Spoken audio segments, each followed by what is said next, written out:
Hey guys, tonight we're travelling back to a time when the sun forgot to shine. The seasons collapsed into confusion, and nearly every corner of the known world thought the end had come. Imagine waking up one morning and realising it's noon, but it still looks like dawn. Not a dreamy, rose-coloured dawn either.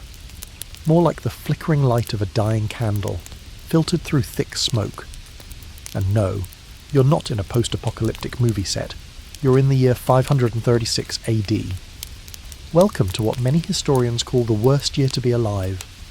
So, before you get comfortable, take a moment to like the video and subscribe, but only if you genuinely enjoy what I do here. Let me know in the comments where you're tuning in from, and what time it is right now where you are. Now, dim the lights, maybe turn on a fan for that soft background hum, and let's ease into tonight's journey together.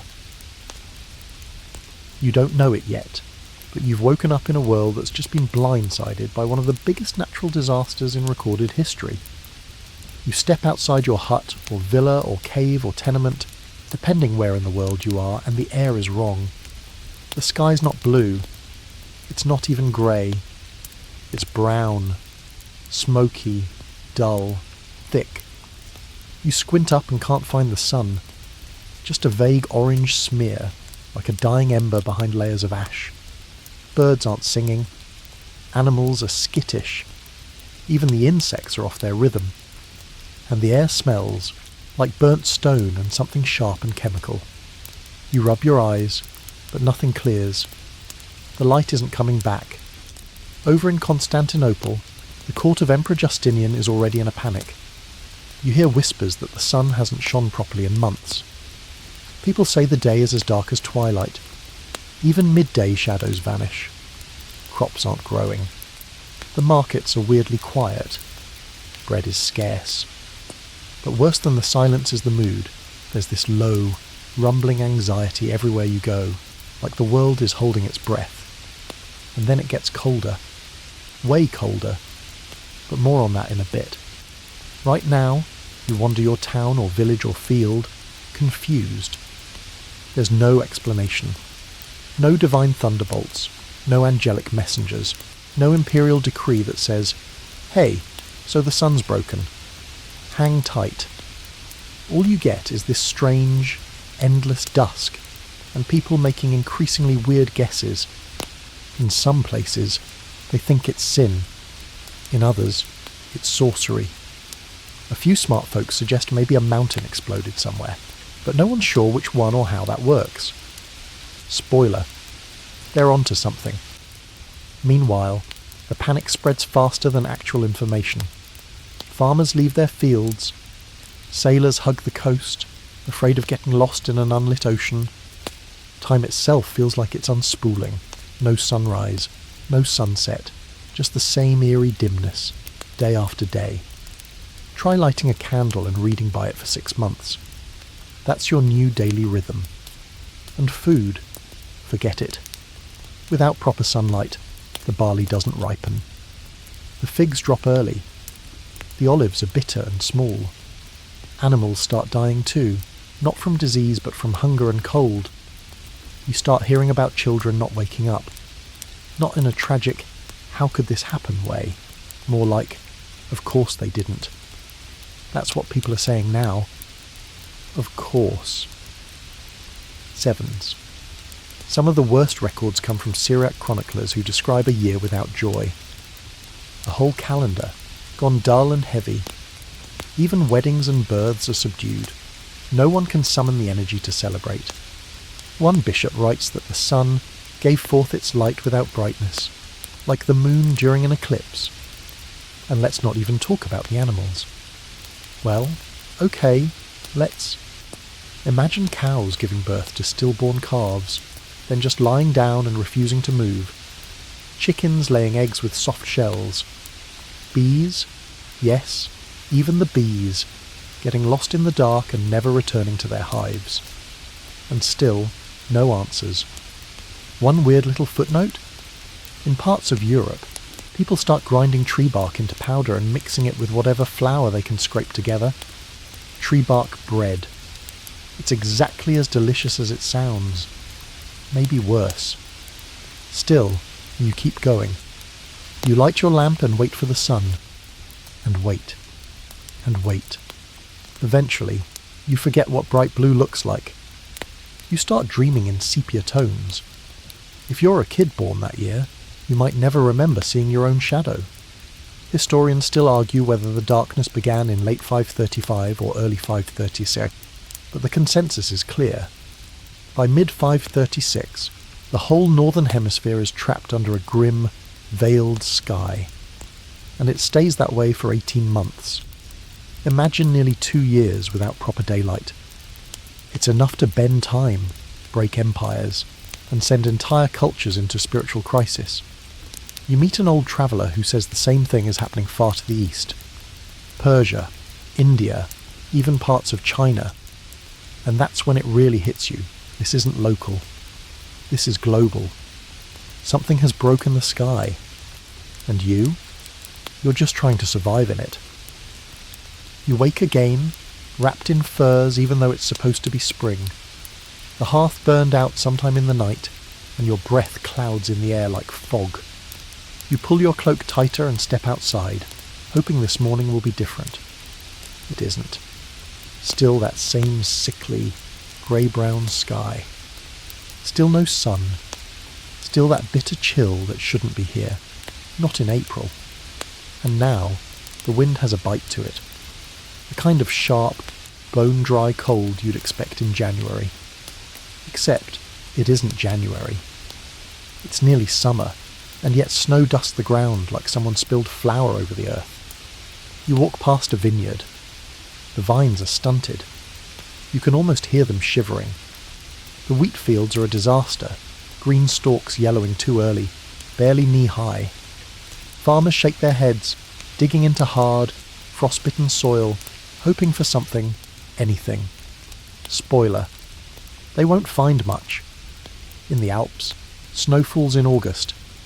In Mesopotamia, crops shrivel where irrigation should have kept them thriving. In Ireland, you hear stories of entire villages eating moss and boiled leather. Historians still argue whether the summer snow was worst in Scandinavia, the Baltics, or China, but wherever you are, the result's the same. People are cold, hungry, and increasingly desperate. Food shortages spread fast. Granaries are emptying. Last year's stores are mouldy. And forget imports. The trade routes are chaos. Storms come early. Rivers flood or freeze out of season. Some boats don't return at all. Those that do bring back strange news. The cold is everywhere. Even the sea feels wrong. In some regions, you notice fewer fish, as if the sudden cooling has chased entire ecosystems elsewhere. Salted herring and dried eels, normally poor man's staples, become luxuries. No one says it out loud, but you're all thinking the same thing. How much worse is this going to get? Your town's healer starts mixing dirt into soup. Just a little. Just enough to stretch the barley, yes, she says. You pretend not to notice. Or maybe you're past the point of caring. The hunger dulls your senses like smoke in your lungs. You see children playing with bones. Not toys. Real bones. Picked clean. Somewhere in Gaul, a monk writes about a sunless year that turned fruit to ash. He means it literally. Apples drop green and rot from the inside out. Even beeswax turns brittle in the cold. And you're learning to eat nettles, pine bark, and grass boiled until it resembles something vaguely edible. And the mood. Oh, the mood. This isn't just bad weather, it's a psychological ice age. You feel it in the way people stop laughing. Jokes turn grim. Sarcasm becomes a survival tool. Even the village fool stops performing. One day, he just walks into the forest and doesn't come back. At night, the cold sinks in deeper. You curl under furs beside others, sharing body heat like wild animals. Some nights, you swear you hear howling, maybe wolves, maybe something worse. The kind of cold that makes you believe in spirits, even if you never used to. And there's always that one person, let's call him Thalos, who swears the gods are angry. He's got a theory for everything. Maybe it's a punishment for vanity. Maybe it's because no one burned enough incense last solstice. Maybe it's that comet people saw last year. Thalos is wrong about most things, but not about this. Something is broken.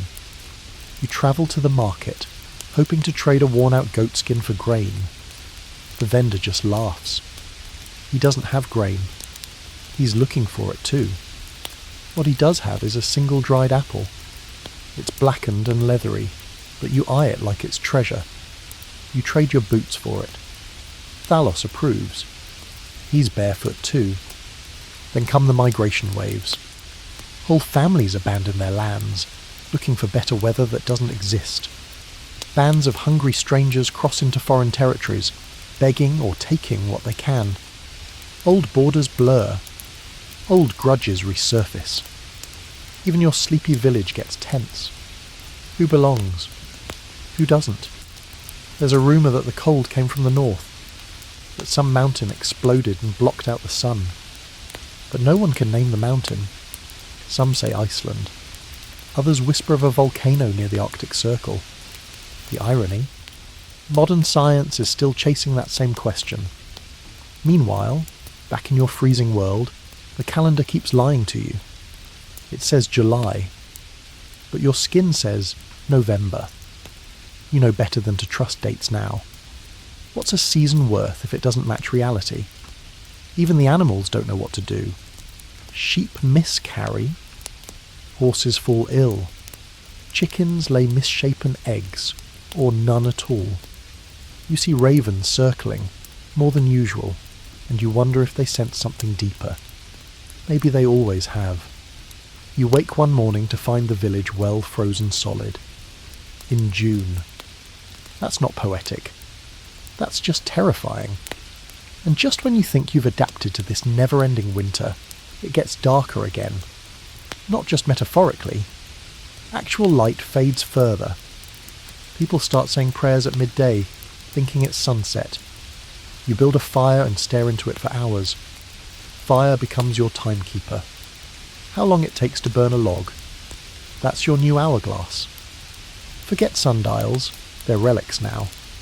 Everyone's out of sync, sleep cycles ruined, dreams haunted by hunger and snow. In India, royal astronomers struggle to interpret what they're seeing. In China, you'd hear of yellow dust falling like ash in the rain. In Britain, some folks think the Fae are angry. And you? You just want one full, warm day. One, just to remember what it felt like. It doesn't come. Instead, there's a frost in the air, even as autumn technically arrives. And deep down, you realise this might not be a bad year. It might be the new normal. You don't remember the last time someone laughed without that nervous edge in their voice. Not the chuckle that means funny, but the kind that means, I might lose it. You walk through the village square, if you're lucky enough to live near one, and people glance up, but their faces are drawn, hollow, suspicious. Every conversation now starts with the same question. Have you heard? Sevens. Heard what? That the emperor's astrologers in Constantinople have locked themselves in the library, trying to explain a sky that won't cooperate. That a monastery in Syria has burned all its books about weather because clearly they're lies. That someone saw a pillar of fire vanish into the clouds over the Western Sea. Have you heard the sun might never come back? Rumours are the new currency. People trade them like grain. Did you hear about the city where nobody's left alive? They say a child spoke in tongues for 3 days straight before dropping dead. My uncle says the darkness is alive and feeding on us. Sevens. You nod along, because the truth is, you've heard something too. You heard a priest say the end is near. You heard a merchant swear he passed a field where all the cows had keeled over, perfectly still, not eaten, just stopped. And you heard a group of oracles near Delphi were found screaming nonsense, their eyes turned upward as if trying to see a sun that's no longer there. And here's the kicker. No one's dismissing this stuff anymore. Things that would have sounded insane 2 years ago. Totally reasonable now. Historians still argue whether the chaos reached more minds or more stomachs first. But it's clear, society isn't just unravelling physically, it's cracking mentally. Across the Byzantine Empire, you see it in letters, in reports, in diary fragments. You see it in the sudden popularity of apocalyptic texts, not just religious ones, but strange prophecies no one had paid attention to in centuries, now copied feverishly by candlelight. You pass a man on the roadside, painting symbols on rocks.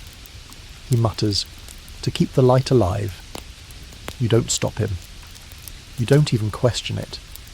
There's another man, in Alexandria, who walks into the sea and keeps going. Fishermen say he was praying for sunrise as the waves took him. Someone starts calling him a saint. Someone else claims he'll return with the dawn. Meanwhile, chaos brews in places that once stood tall. Constantinople is holding together, barely, but tensions are high. Emperor Justinian has begun commissioning religious processions and stricter laws.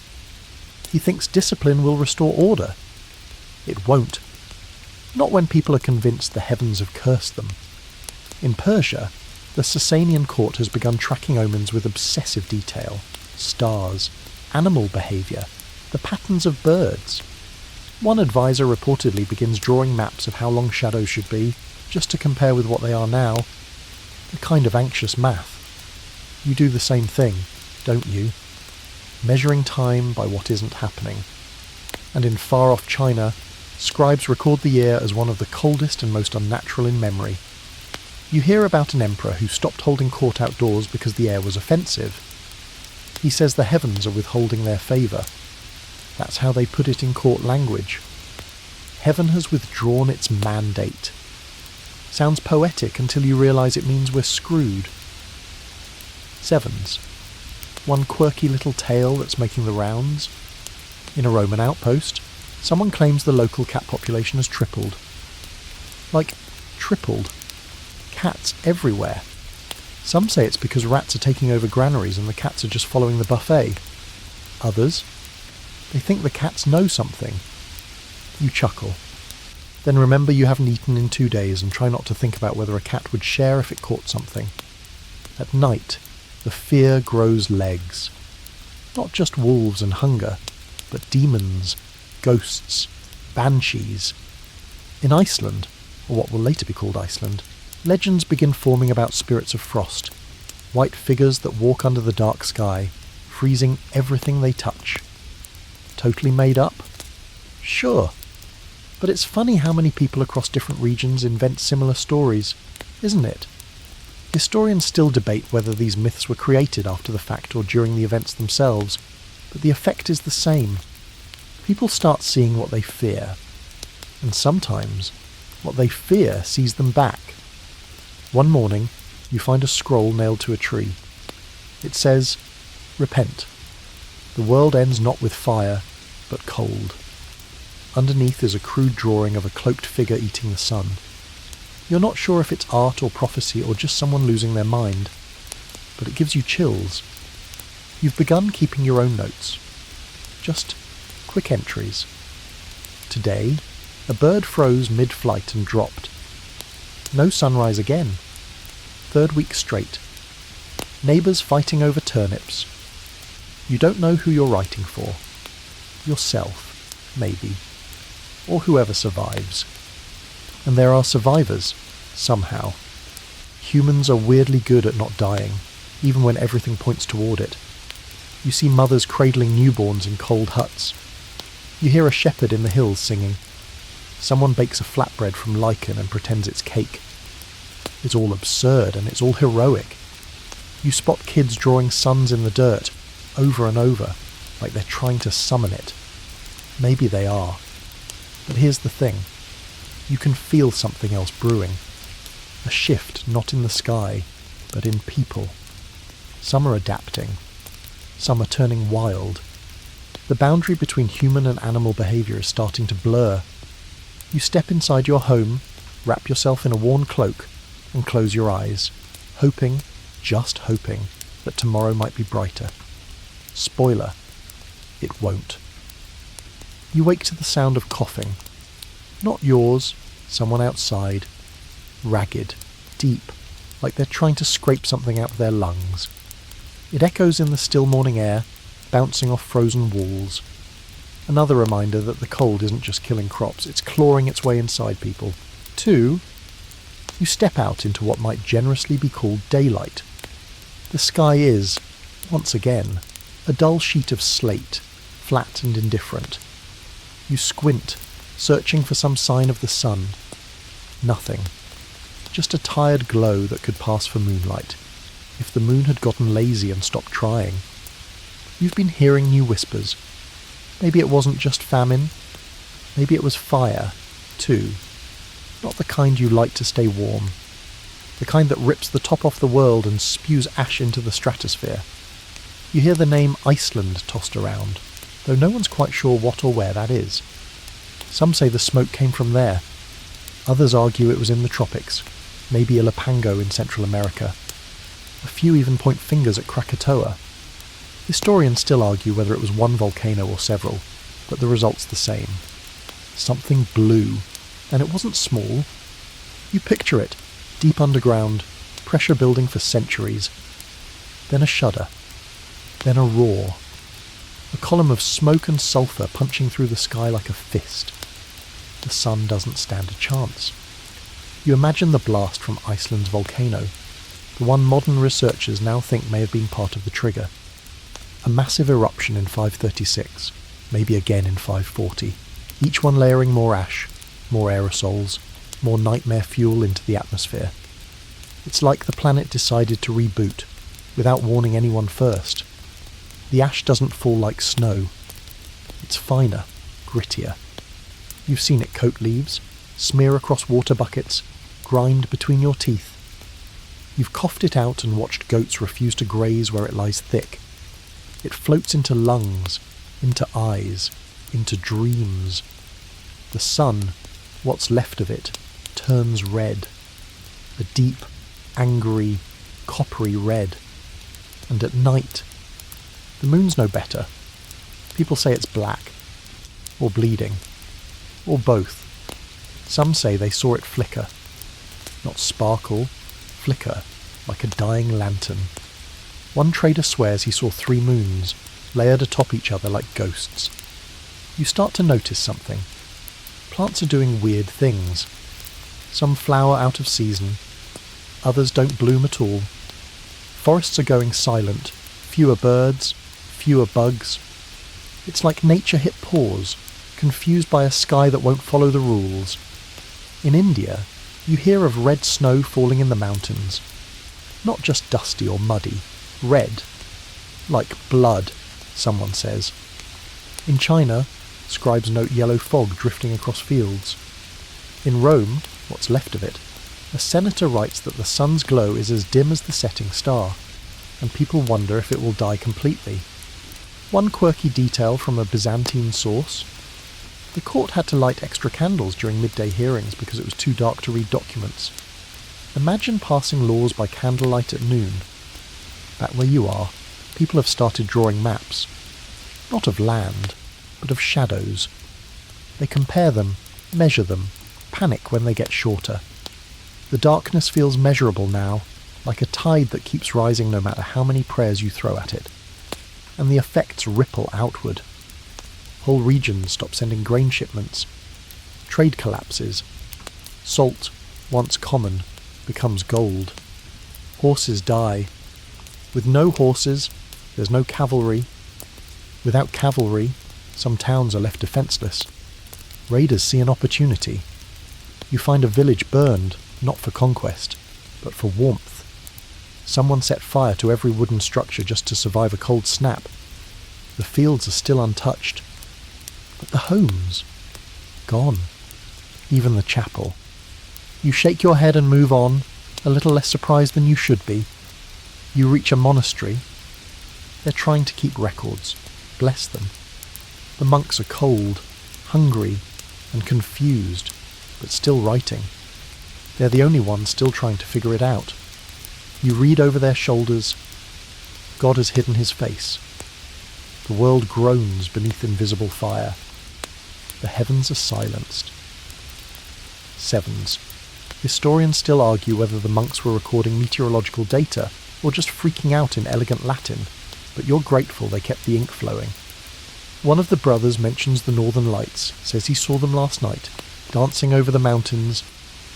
He says they were green and red, like spirits twirling in the sky. Beautiful. Terrifying. Others say it's a sign of the end times. You're not sure what to believe anymore. You just know the air smells like brimstone sometimes. Not always, but often enough. And people are changing. Not just their behaviour, their actual bodies. You see more coughs, more sunken eyes, more children with swollen bellies and brittle hair.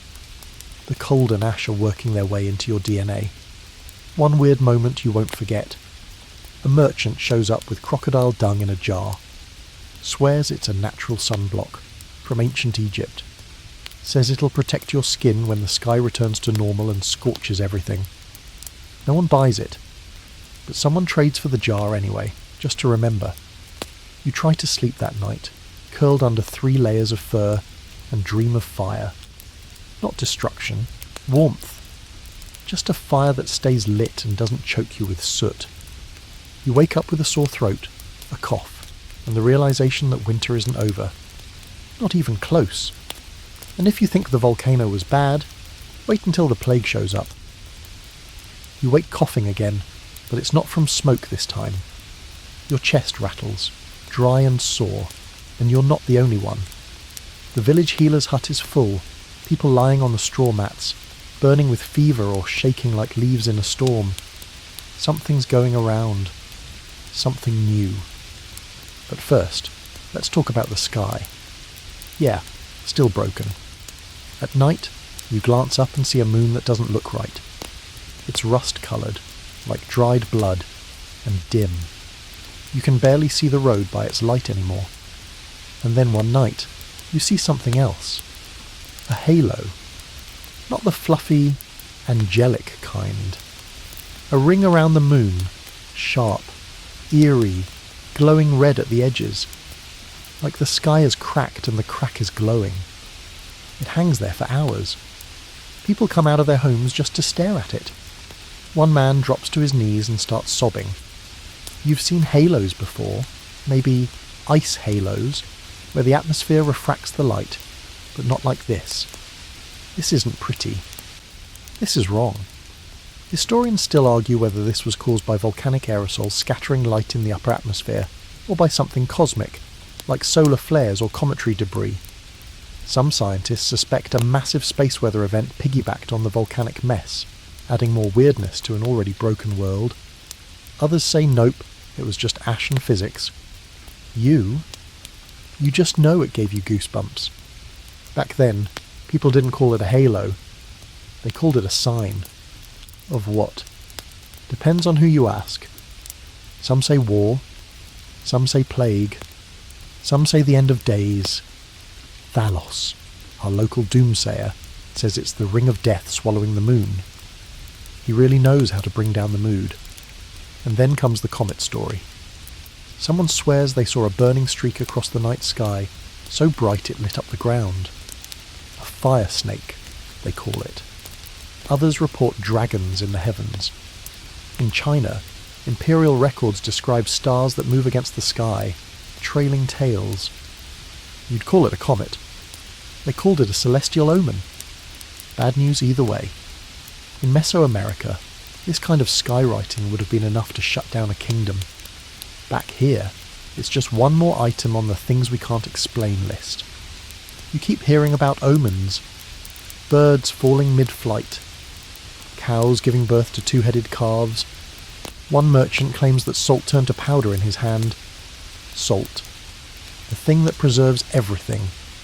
Not supposed to do that. And yet, people carry on. They hold on to rituals that don't work anymore. One village keeps performing its summer solstice ceremony, even though no one can see the sunrise. They dance in the cold mist, pretending. Meanwhile, word's getting around. Rome is cracking. The emperor is still trying to hold things together, but Constantinople is struggling with food riots. Grain shipments are unreliable. People fight over mouldy bread. The Senate has started putting soldiers near bakeries.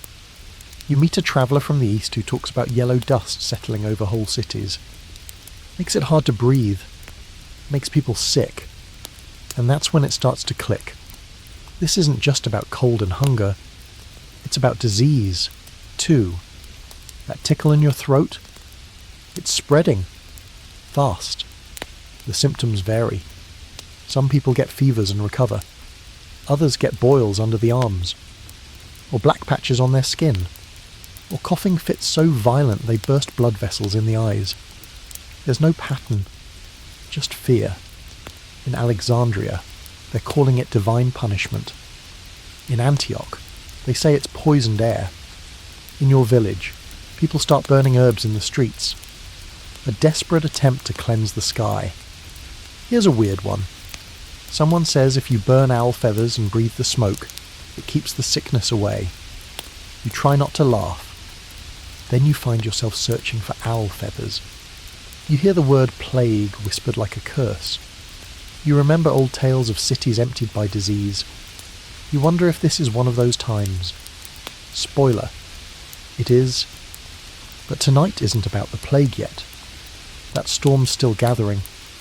Tonight's about the sky. The sky that refuses to give you peace. The sky that makes animals cry out and children cover their faces. One quiet moment sticks with you. A shepherd on a hillside, watching the moon through cracked fingers, whispering to it like it's a god. Not praying, just talking, as if hoping the moon might talk back.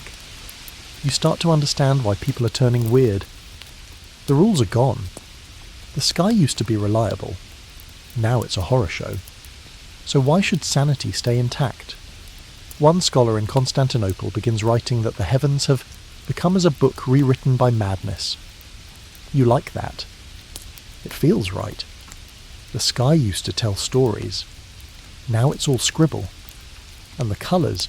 Have you noticed the colours? The sunsets, when they do happen, aren't soft or gold anymore. They're harsh, metallic, red, orange, violet, toxic looking, like the sky has been bruised. One sailor describes a sunset as the colour of spilled wine and burnt copper. Not exactly the kind of poetry that inspires hope. And sometimes you wonder if it's over. Maybe the sun has died. Maybe we're just pretending now. You close your eyes and imagine blue. Just for a second. The kind of blue that makes you squint. The kind that warms your skin and makes trees grow and bees buzz. You try to remember what that feels like. But it's been months. Maybe a year. The memories are fading. The shadows are too soft. And your skin? Still cold. You wake up every morning hoping for light. But the sky still bleeds. You barely notice the seasons now. They blur together, cold on cold, grey on grey. People still pretend it's summer, or autumn, or whatever the calendar says, but deep down, everyone knows. It's just before the next disaster and after the last. You sit beside a dwindling fire, rubbing your hands together, thinking about food, or the lack of it. You remember what meat tasted like, what soft bread smelled like when it came out of the oven. Now, your meals are bark porridge and boiled roots scraped from frozen ground. If you're lucky, and if you're not. You follow a trade caravan through a ruined town, once proud and wealthy. You pass rows of abandoned houses with doors torn from hinges, shutters swinging in the wind. The only sound is the crunch of frost underfoot and the occasional bird call, usually a scavenger. This is happening everywhere.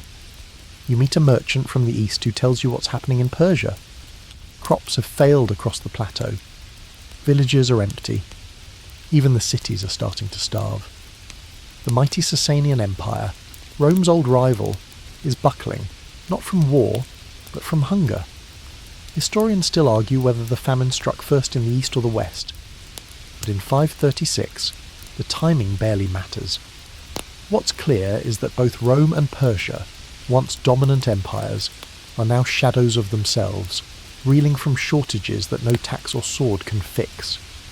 In Constantinople, Emperor Justinian is desperately trying to keep things together. You hear about grain being rationed, hoarded, stolen, fistfights in bakeries, armed guards protecting shipments like they're gold convoys.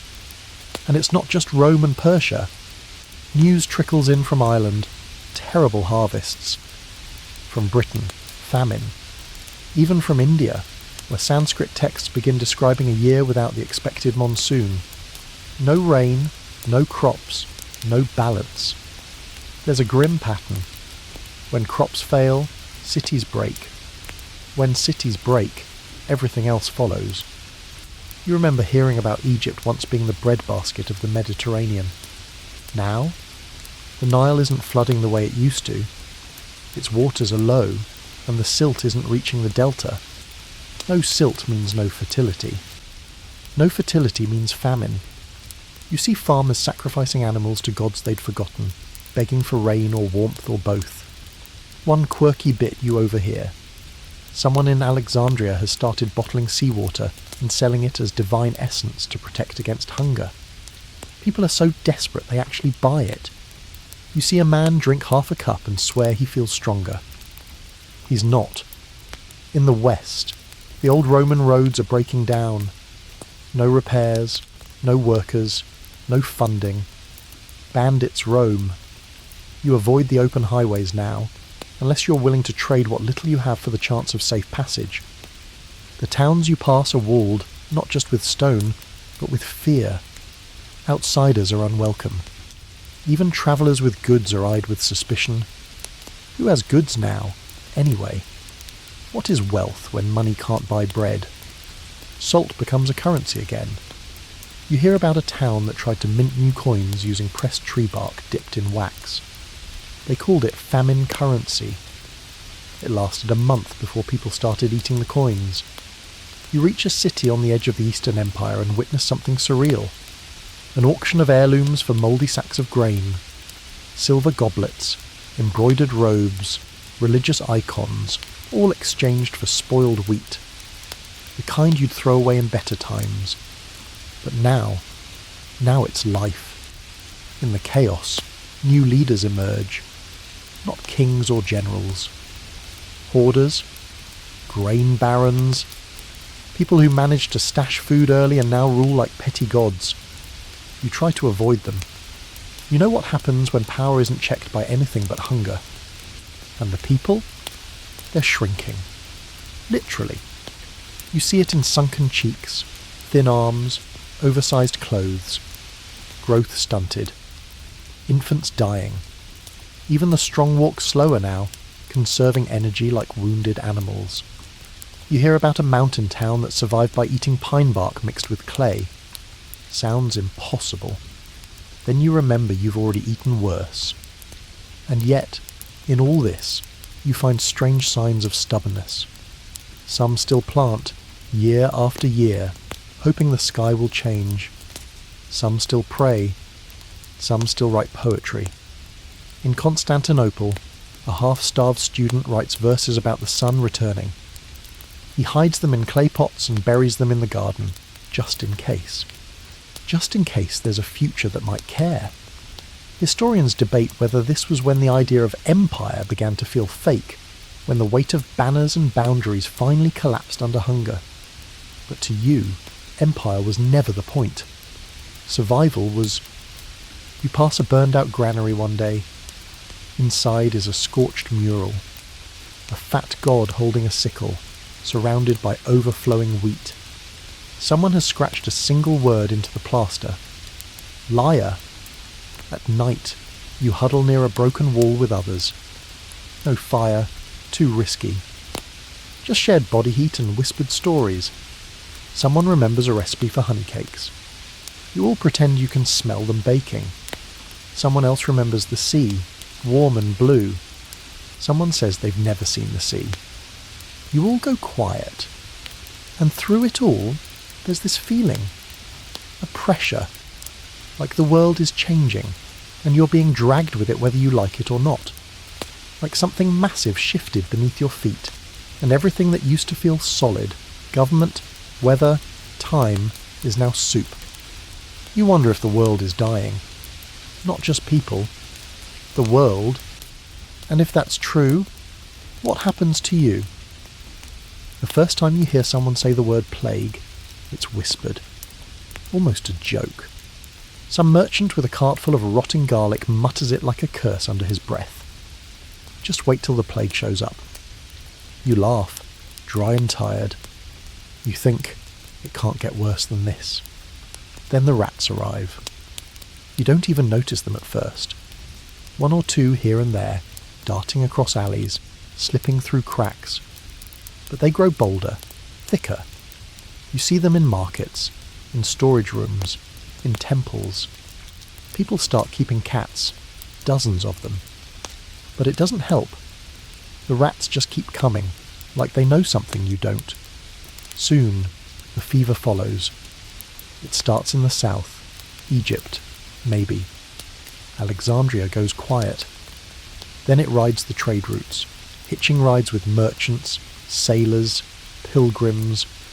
You meet a man who says his entire crew died in 3 days. All of them.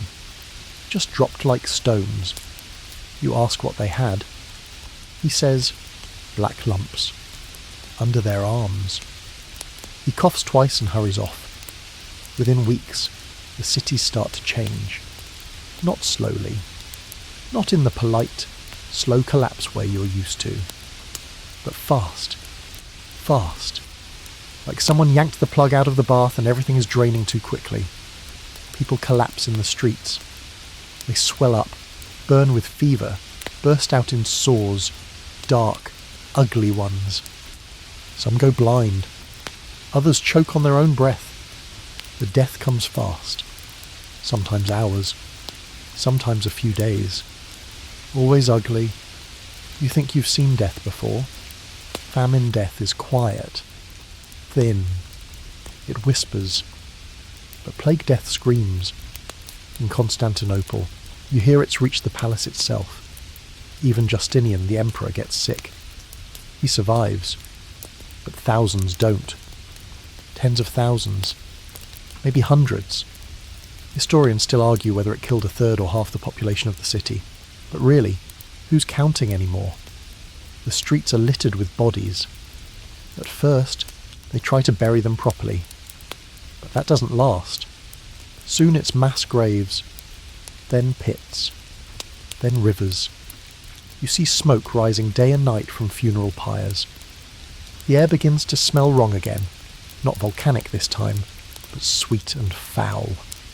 The smell of death. The weirdest part?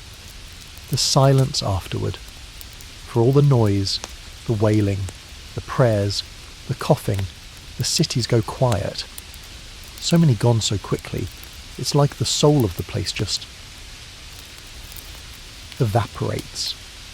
And this isn't just in Rome's shadow. The plague spreads east, too. Through Syria, into Persia, through the trade lines that snake into India. The world is too connected now. Goods and bodies and disease all move together. You start seeing signs on doors. Marks, symbols, prayers scrawled in charcoal. Some think it wards off the sickness. Others just want to warn people to stay away. You see healers walking from house to house, burning herbs and muttering chants. None of it helps. One man tries bleeding the infected, says he can drain the poison. You find him dead a week later. His hands are black. A quirky little side note. Someone starts wearing a mask shaped like a bird's beak, filled with flowers and vinegar-soaked cloth. Says it filters the air. Looks ridiculous. Terrifying, too. But it'll become a plague icon one day, centuries later. For now, it's just one man trying not to die. And here's the thing. This isn't the famous Black Death. That one's coming much later. This is the first wave. The Justinianic plague. You're living through the original nightmare, the beta version of what's to come. You find yourself avoiding everyone. Even friends. Even family. You learn to listen for the sound of coughing and walk the other way. You start holding your breath when you pass strangers. You sleep farther apart now, just in case. At night, you dream of fever. You dream of dark spots blooming across your skin like ink in water. You wake up sweating, panicked, convinced it's begun. But you're still here. For now. Food lines vanish. Markets collapse. The people who used to hoard grain, dead. The people who used to sell candles, gone. Now, you just have silence. Some villages post guards, not to keep people in, but to keep the sick out. You see one town burn its own gate after someone sneezes inside the walls. Another digs a moat and fills it with burning oil. Overkill? Maybe. But no one's laughing. And yet, through all this, there's still a kind of dark routine. You wake. You cough. You eat what little you can. You try not to make eye contact. You bury someone. Repeat. And in the centre of it all, the empire groans. Justinian tries to keep up appearances, sends gold to rebuild cities, builds churches, passes laws. But his eyes are sunken. His court is thinned out. You know he's bluffing. Everyone does. Historians debate how much this plague altered the course of history, whether it stopped Rome's comeback cold, or merely sped up a collapse already in motion. But you don't need theories. You're living the aftermath. You're standing in the ash of a world that thought it couldn't fall again. You walk past an old man digging a grave with a stick. No shovel. Just bare hands and a stick. You offer help. He waves you off. Says, "It's the last one. After this, I'm done." Sevens. You don't ask what he means. You just keep walking into a world that feels smaller every day. The days blur. The darkness, the cold, the hunger, the death. It all starts to flatten into one long stretch of numb. And somewhere in that haze, something else begins to crack. Not your bones, not your skin, your sense of time. You wake up unsure what day it is, or what month, or even what season, not that those mean much anymore. The sun never really rises. It just glows faintly behind the clouds for a few hours, then disappears again. There are no shadows to track, no warmth to mark the passing of time. Calendars, useless. Farmers used to plant with the spring equinox. Now there is no spring. Some days it snows in June. Other days the frost doesn't melt at all. You know a man who harvested wheat in what should have been December, except the wheat didn't ripen. It just rotted in place. One local priest insists it's still Lent. Has been for months. People nod like it makes sense. After all, Lent is about suffering, right? Historians still argue whether the widespread collapse of planting cycles and harvest calendars created long-term religious shifts. You don't need to argue. You've watched it happen. Rituals fail. Holy days go ignored. What's the point of praying for a sunrise that never comes? Even the priests are confused. You catch one of them flipping through a manuscript by firelight, frowning. He mutters, "Is it the feast of Saint Jerome or Saint Sebastian?" Then he shrugs and skips both. He blesses the food anyway, though all too mouldy turnips of it. You hear about regions where people give up on the Julian calendar altogether. They start measuring time by disasters. 2 weeks since the last burial. 3 moons since the grain riots. 5 days since the priest stopped speaking. Sevens. People invent new ways to count the days. One woman ties a knot in a rope each morning. Another marks a stone with chalk. But even these methods start to fall apart when everyone sleeps through the light hours, and half the village is hallucinating from malnutrition. And the sky keeps lying. You remember what moonlight used to look like. Silver, soft, gentle. Now it's sharp, distorted. Sometimes reddish, sometimes pale blue. You look up and the moon seems too far away, like it's ghosting you. One scholar writes that the heavens have turned counterfeit. You like that phrase. It fits. In the cities, the great mechanical clocks, those strange gears and pulleys that once chimed on the hour, are either broken or ignored. Why fix time when time itself is broken? Over in the East, Chinese scribes try to keep track of astronomical records. They fail. The stars are too dim. The alignments don't line up. A comet appears, but no one agrees when or if it actually passed. One record says it was seen for 21 days. Another says 8. A third says it never came at all. Back in your own village, people start listening to the sky in new ways. Not through observation, through imagination. You meet a man who says he hears whispers in the clouds. Another claims the frost patterns on his window form messages. A child tells you she saw the moon wink. A little creepy? Yeah, but it makes as much sense as anything else these days. You pass a temple that's been converted into a kind of shelter. The altar is covered in dried herbs and burned-out candles. Someone scrawled on the wall in soot. The gods are asleep. Below it, someone else has written, "Wake them." 7s. Meanwhile, old gods start coming back. You hear chants you haven't heard since you were small. Names that used to be spoken only in stories, Odin, Hecate, Baal, are back in circulation. People are hedging their bets. If one god won't answer, maybe another will. A quirky trend emerges. People bury little offerings, not just animals or food, but poems. Messages written on scraps of cloth or parchment, buried at crossroads, at wells, at the base of dead trees. Sometimes you stop and read one. Most are pleas. A few are confessions. One just says, "If you find this, remember me." The loss of structure does something strange to people. Without regular time, people start dreaming more, or at least remembering their dreams more. Everyone's having the same ones. Sky falling, rivers boiling, animals speaking in riddles. You try not to think about that too hard. And dreams aren't the only thing creeping into reality. People see signs everywhere. A crack in the wall shaped like a flame. A flock of birds flying in a perfect circle. A shadow that doesn't move. You don't know whether it's superstition or starvation or something else. Historians debate whether this was a spiritual collapse or a reawakening, whether people abandoned old beliefs or simply made new ones to survive the madness.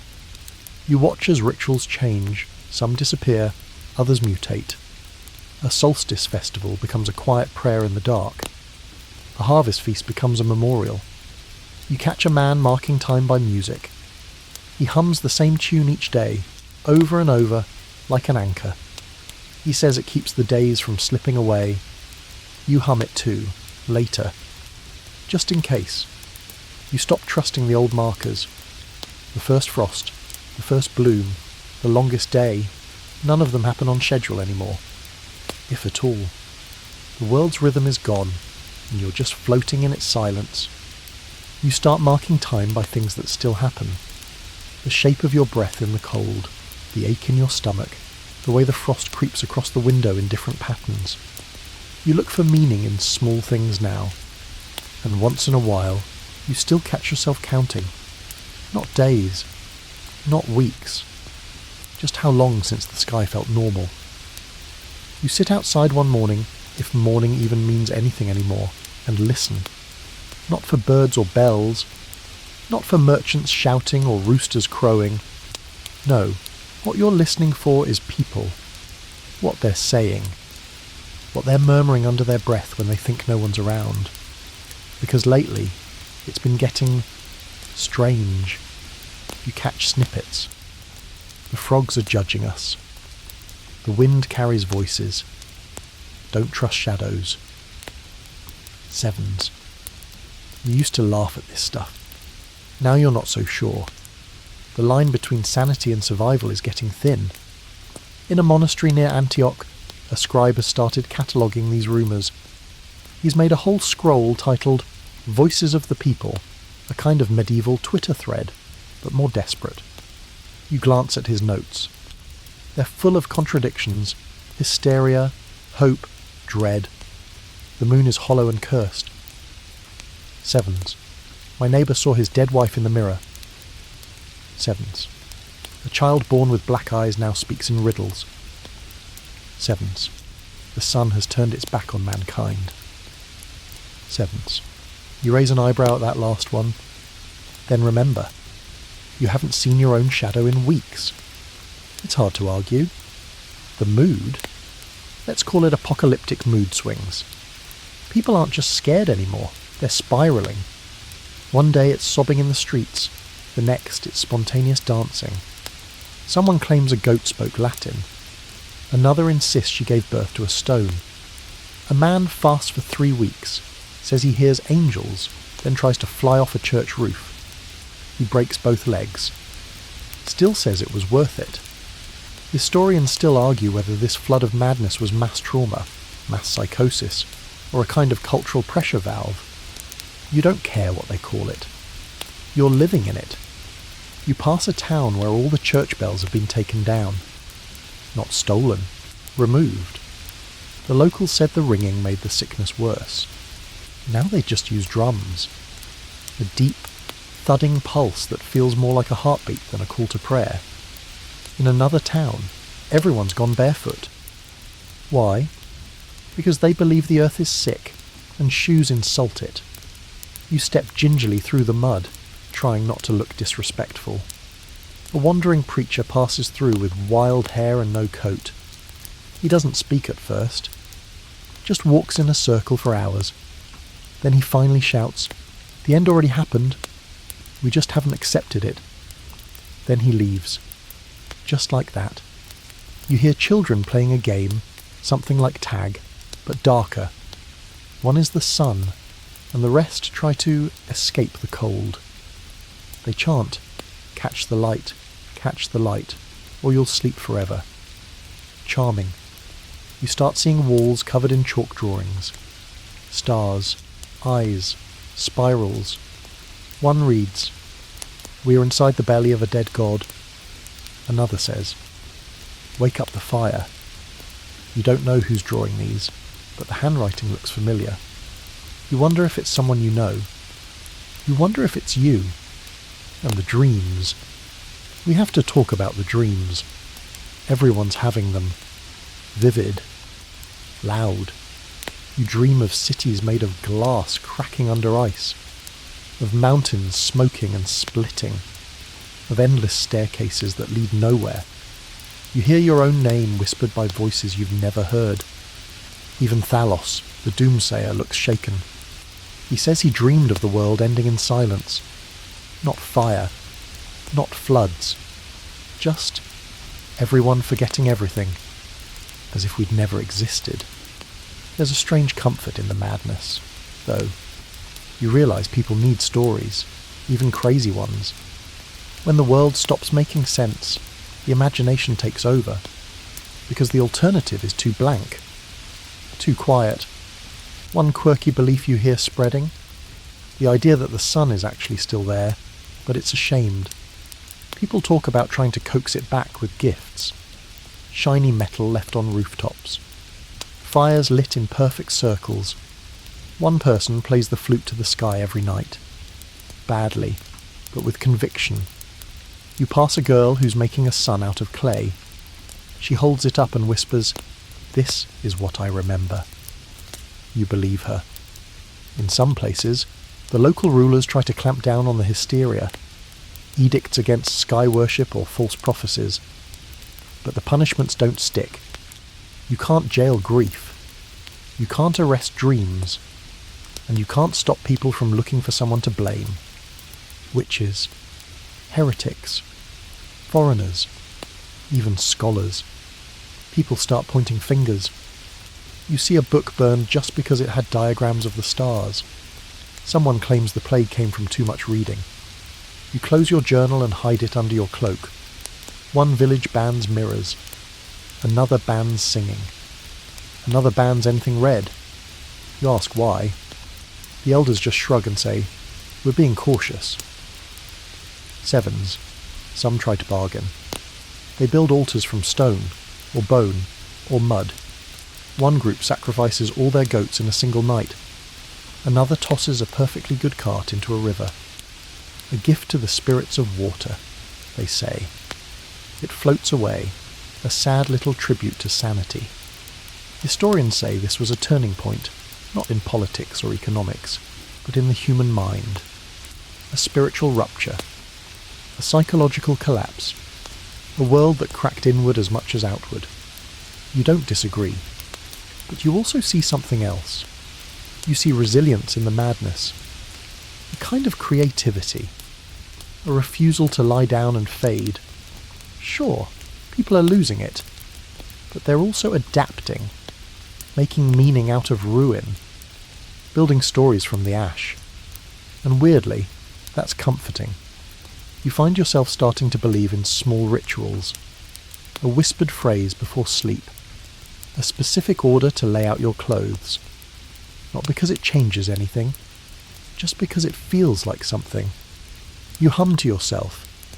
You tap your foot 3 times before stepping outside.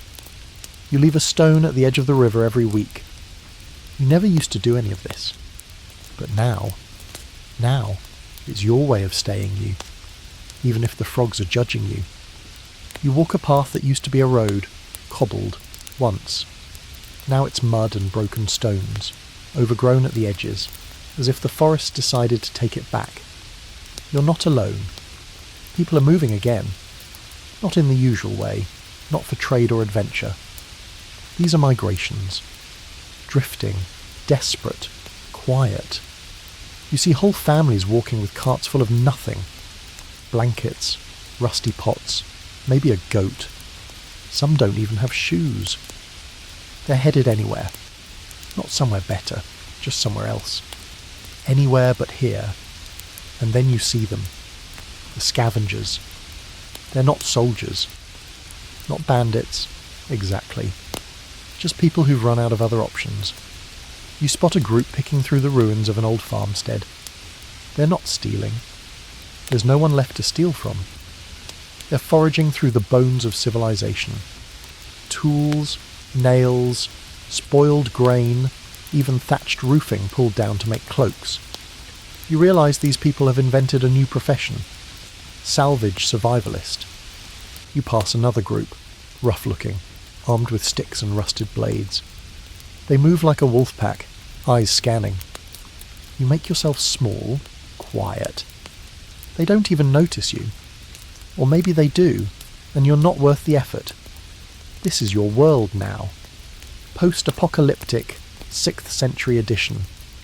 Historians still argue whether organised raiding replaced formal war during this time, or if it just got blurred. But walking through this landscape, the question seems silly. It feels like war, but without banners. Just hunger, fear, and desperation in every face. And it's not just roving bands. Towns are fortifying, walling themselves in, refusing entry to strangers. There's no welcome anymore. Only suspicion. You knock on a gate. They answer with a spear. In some places, leaders rise, not kings or nobles, but whoever controls food. The village blacksmith, now the local warlord. That one guy with a granary and 3 sheep. He runs the council now. Power has changed shape. It doesn't sit on thrones anymore. It huddles behind barricades, clutching bags of dried peas. You enter a town where the market has turned into a barter ground. No coins, just trades. Someone offers you a rat pelt for a spoon. You decline. They look offended. Later, you trade a bundle of nettles for a broken knife. Fair deal. And everything's dangerous now. Salt is dangerous. A warm coat is dangerous. Knowledge is dangerous.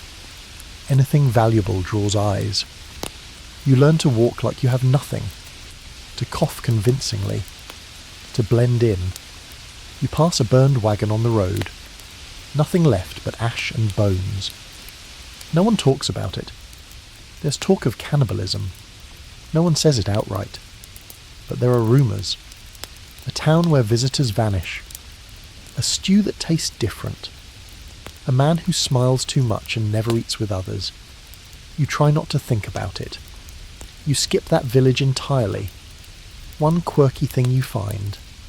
People have started building underground. Not elaborate bunkers, just holes, root cellars, collapsed wells repurposed as shelters. Anything to hide from the cold and the eyes of strangers. You spend a night in one of these pits. Dirt walls. A roof made of sticks and rags. Cramped, smelly, but safe. Safer than open air. You hear someone mention the name Justinian again. You'd almost forgotten he exists. The emperor is still alive. They say, still passing laws. Still building things. You wonder what that even means now. A law. Out here. The world doesn't care about scrolls. Still, there's structure in some places. Monasteries survive. Small communes. Old Roman villas turned into fortresses. You visit one. Walls reinforced with stone and spikes. Guards with slings and clubs.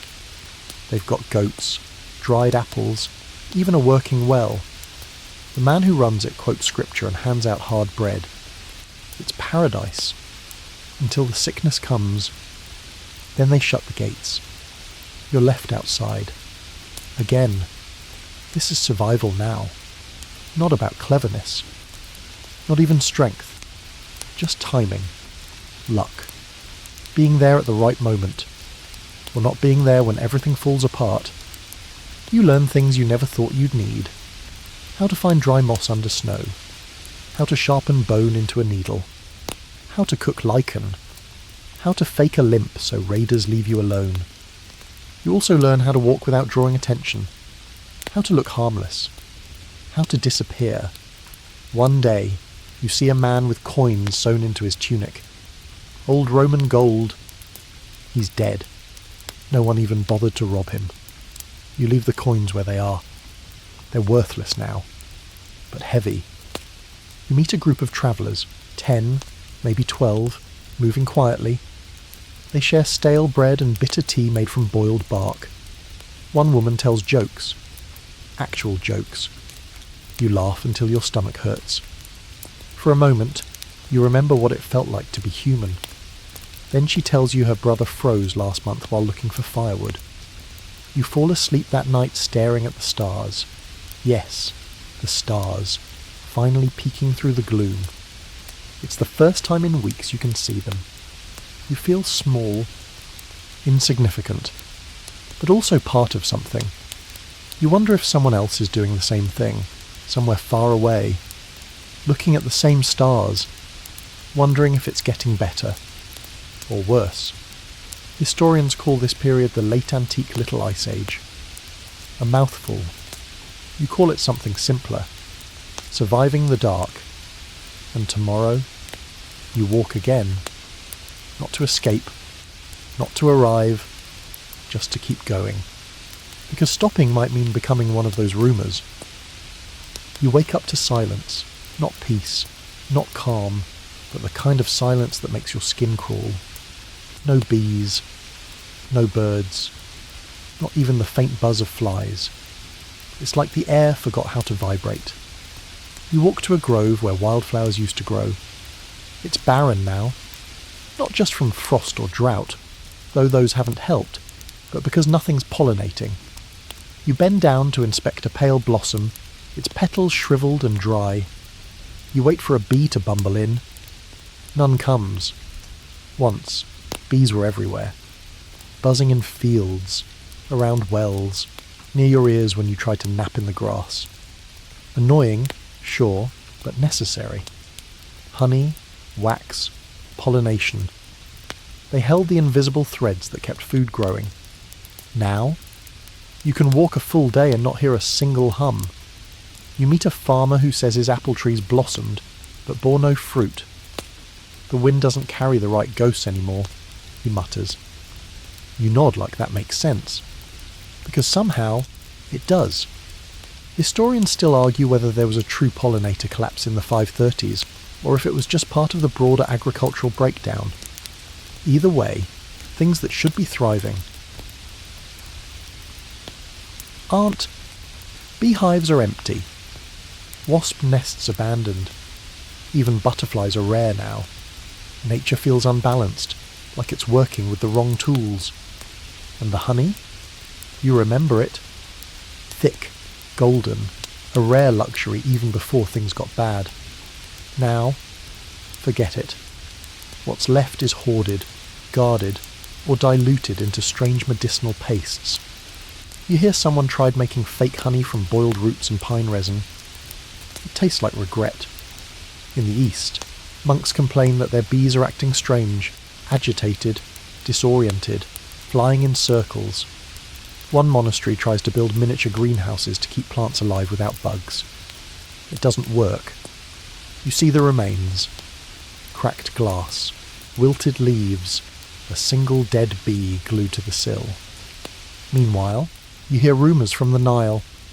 Fewer lotus blooms, fewer date palms bearing fruit. In the far north, berries are vanishing. Animals that depend on them, birds, bears, even people, are wandering farther, hungrier, more desperate. The whole food chain feels like it's unravelling, strand by invisible strand. And it's not just crops. It's mead. The drink of gods and warriors, now just a fading memory. You meet a man with a single flask of real mead. He treats it like holy water. He lets you sniff it, just once. It smells like summer. You nearly cry. One quirky superstition catches on. People start leaving bowls of sugared water outside their homes to invite the bees back. Some whisper the bees left because of sin. Others say they were taken. You don't argue. You place your own bowl by the window, and then there's the silence. It gets under your skin. The lack of buzzing, chirping, humming. You don't realise how much noise nature used to make until it stops. Now, you hear everything else too loudly, your footsteps, your breathing, the creak of the trees. At night, it feels like the world has been wrapped in wool. You find yourself straining to hear something. Anything.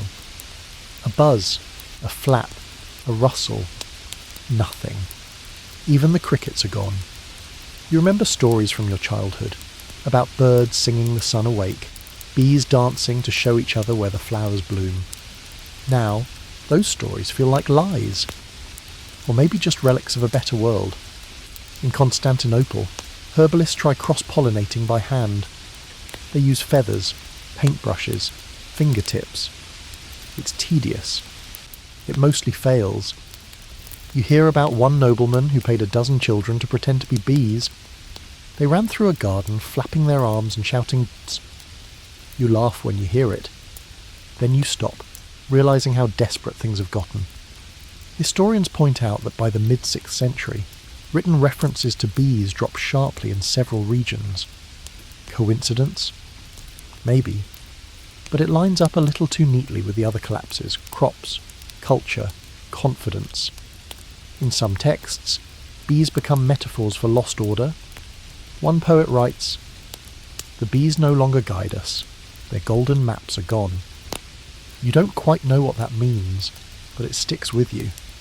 In one village, a folk healer insists the bees have simply gone underground.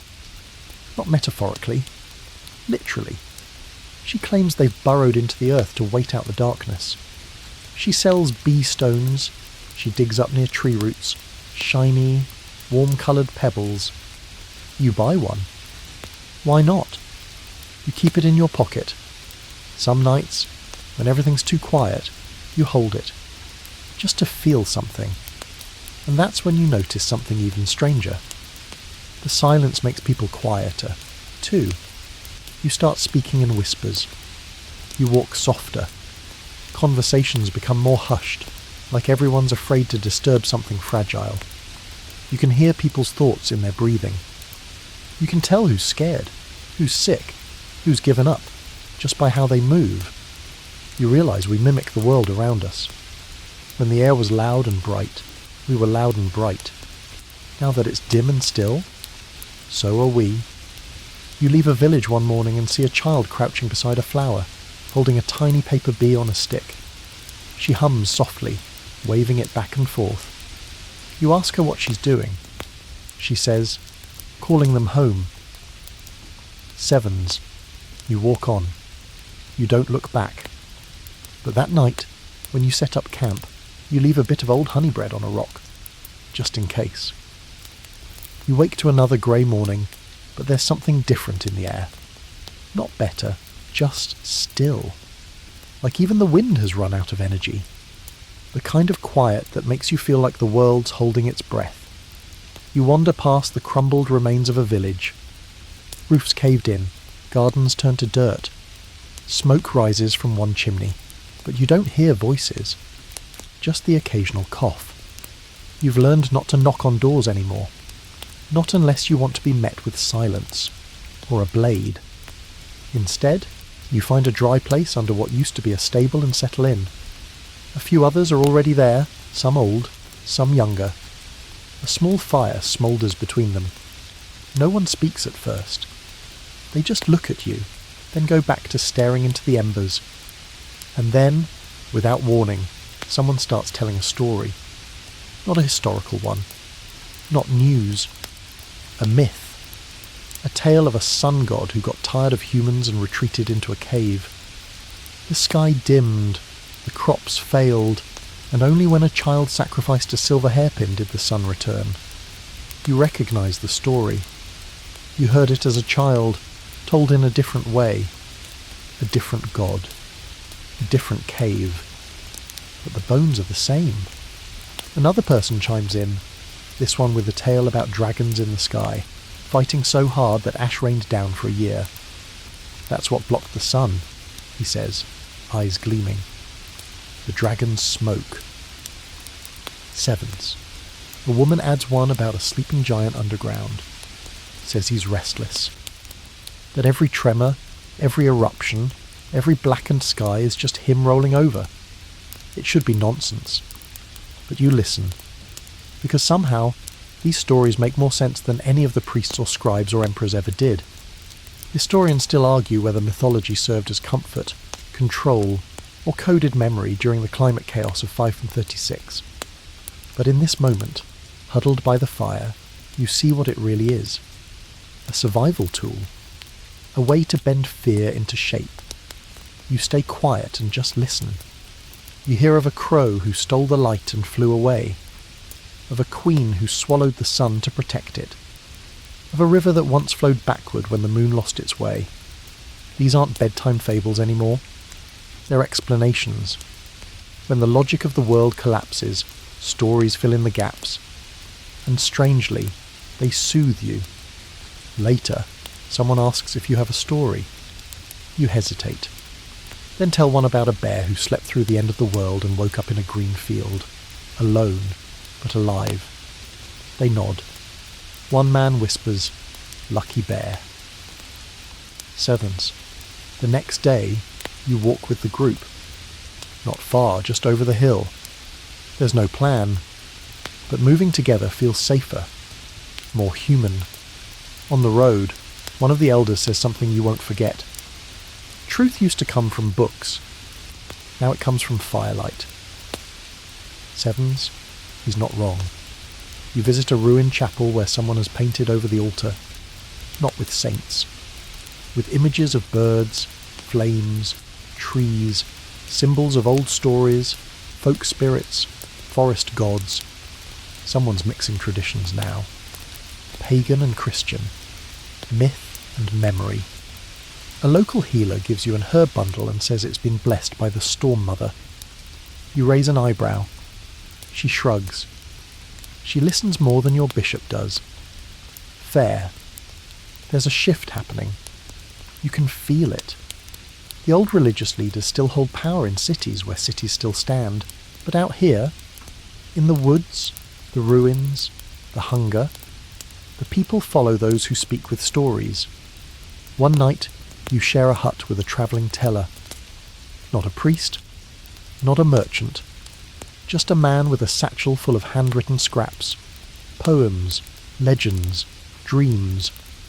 He says he trades them for food and shelter. You ask why. He says, because people don't want bread. They want reasons. Sevens. You read one. Sevens. The sky has gone quiet, but not dead. The stars still remember us. Wait. Just wait. The fire returns. You copy it into your own journal. Not for fact, but for comfort. A quirky tradition pops up. Sky notes. People write messages on bark or scraps and hang them in trees. Prayers, apologies, questions, warnings. The trees sway with voices. One note says, I miss the bees. Another, Dear son, we're sorry. Please come home.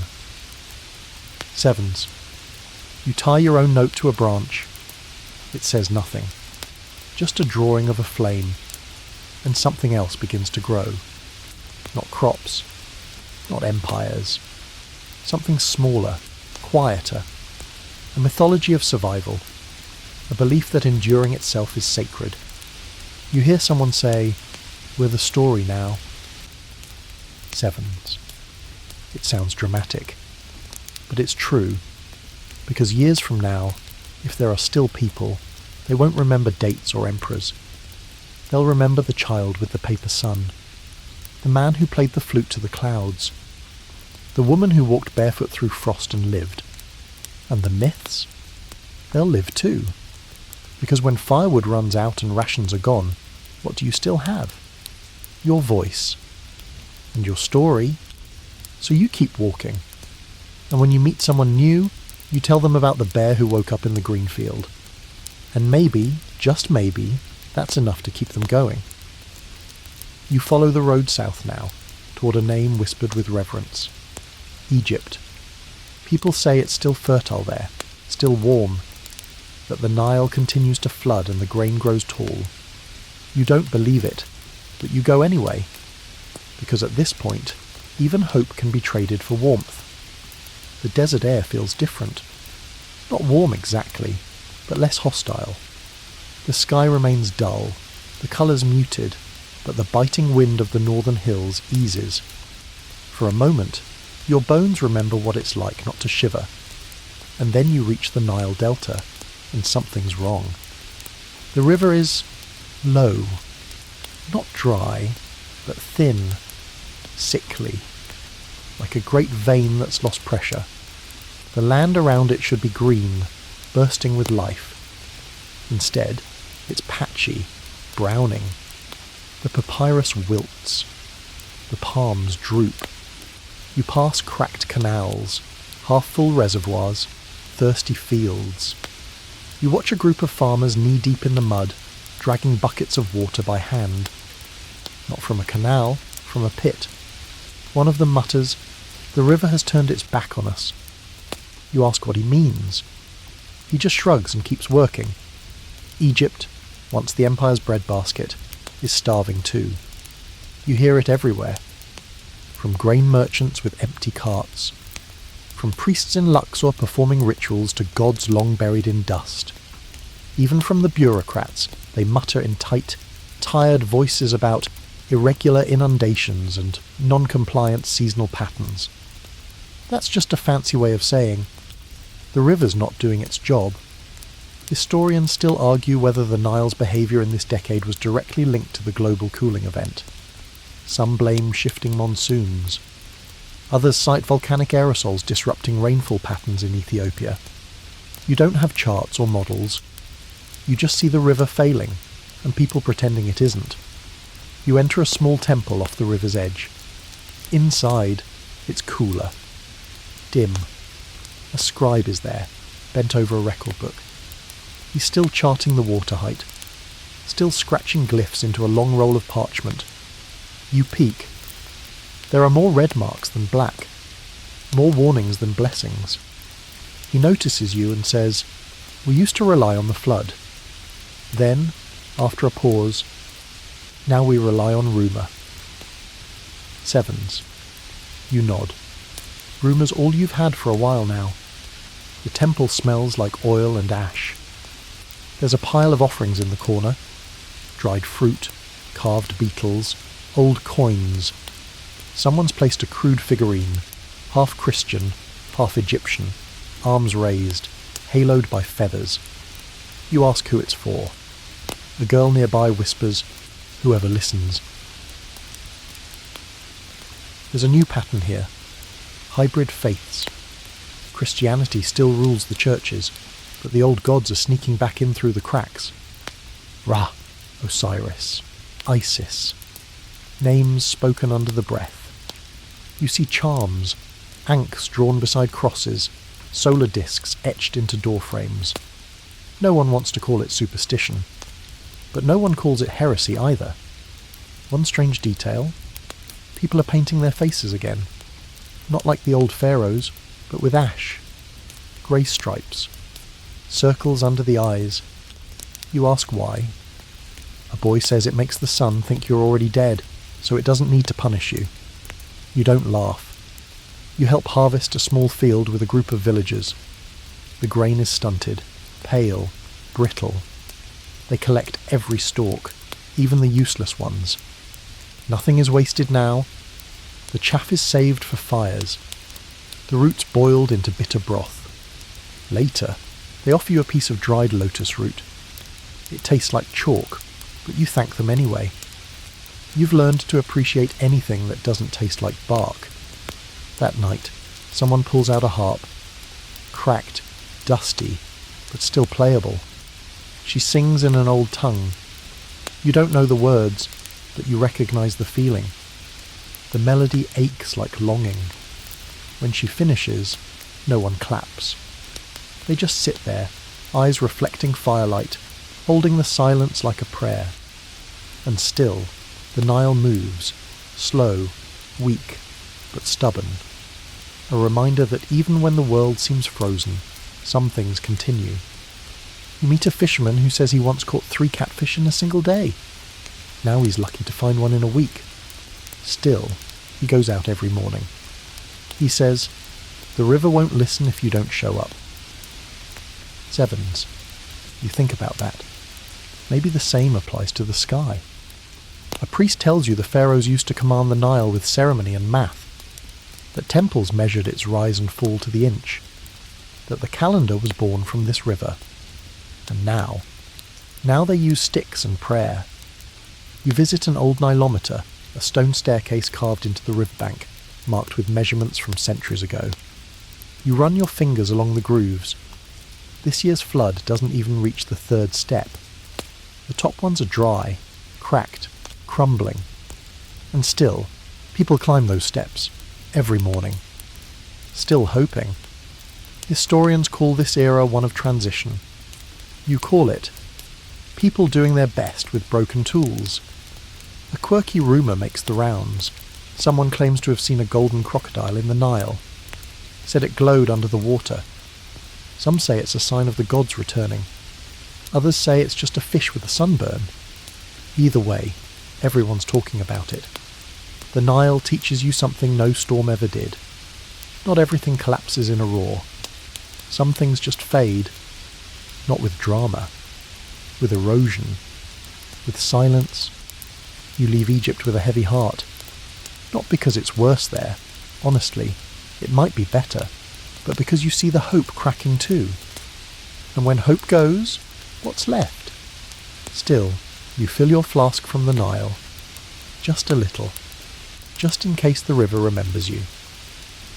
You're moving again, west this time. The road is rough, but you've learned not to expect much from roads anymore. They used to mean something. Order, travel, news.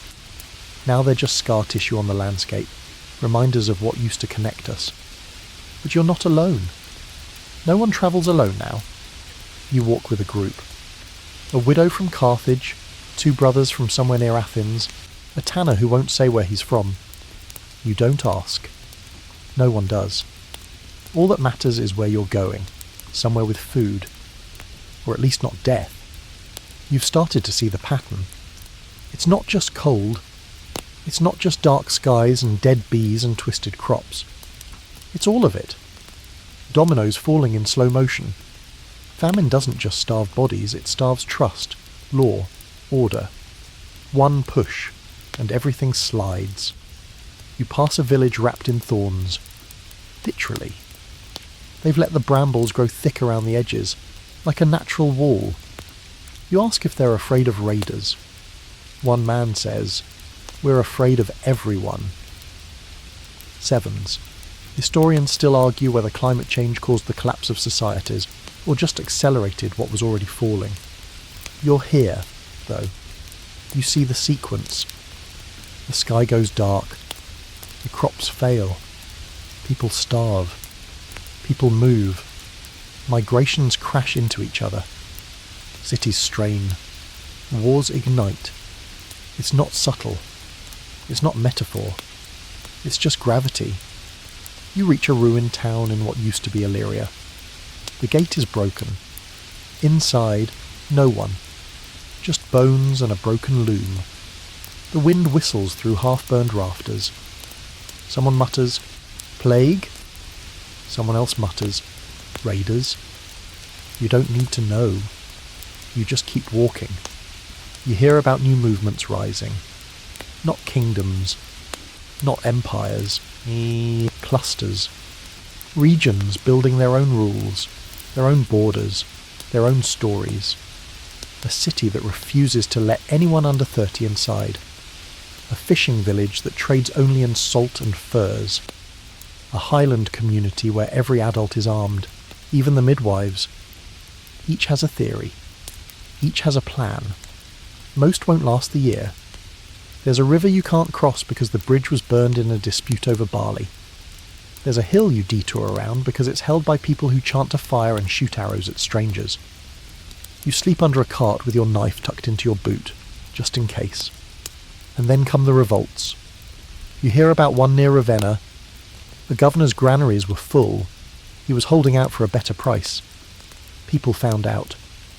They broke in, burned his house, released his livestock, ate every crumb of his emergency store in a single night. He was never seen again.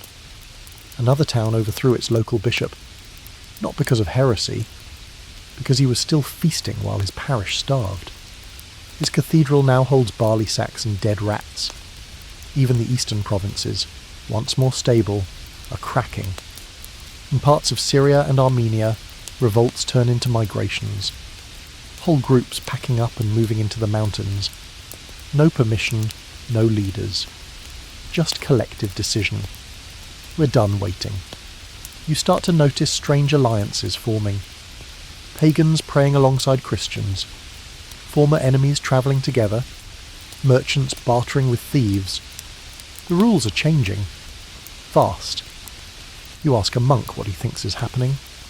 He says, God is melting the world to see what survives. You believe him. One quirky group you pass. A kind of road cult. Dozens of people dressed in wool robes, dragging carts filled with dirt. They call themselves the Seed Bearers. They plant gardens along every path they travel. Not for themselves, for the future. You walk with them for 2 days. No one talks much, but they leave rows of garlic and onion in unlikely places. You never forget that. And then you cross into Gaul. What's left of it. Here, the cold feels wetter. The rivers are high, the fields flooded. You step through mud up to your calves. The locals have given up building walls. Instead, they live in mounds. Huts of sod and hay, sunk into the earth, hidden from view. One man invites you into his burrow. Inside, warmth, sour bread, and a faint smell of mould. He shows you his map, not of roads, but of places not to go. Here be warlord, he says, pointing. Here be ghosts. Here, famine. Here, silence. You ask what silence means. He says, no one came back. Sevens. You mark your own copy. In the cities that still have structure, everything's changed. Markets are half empty. Temples echo with fewer voices.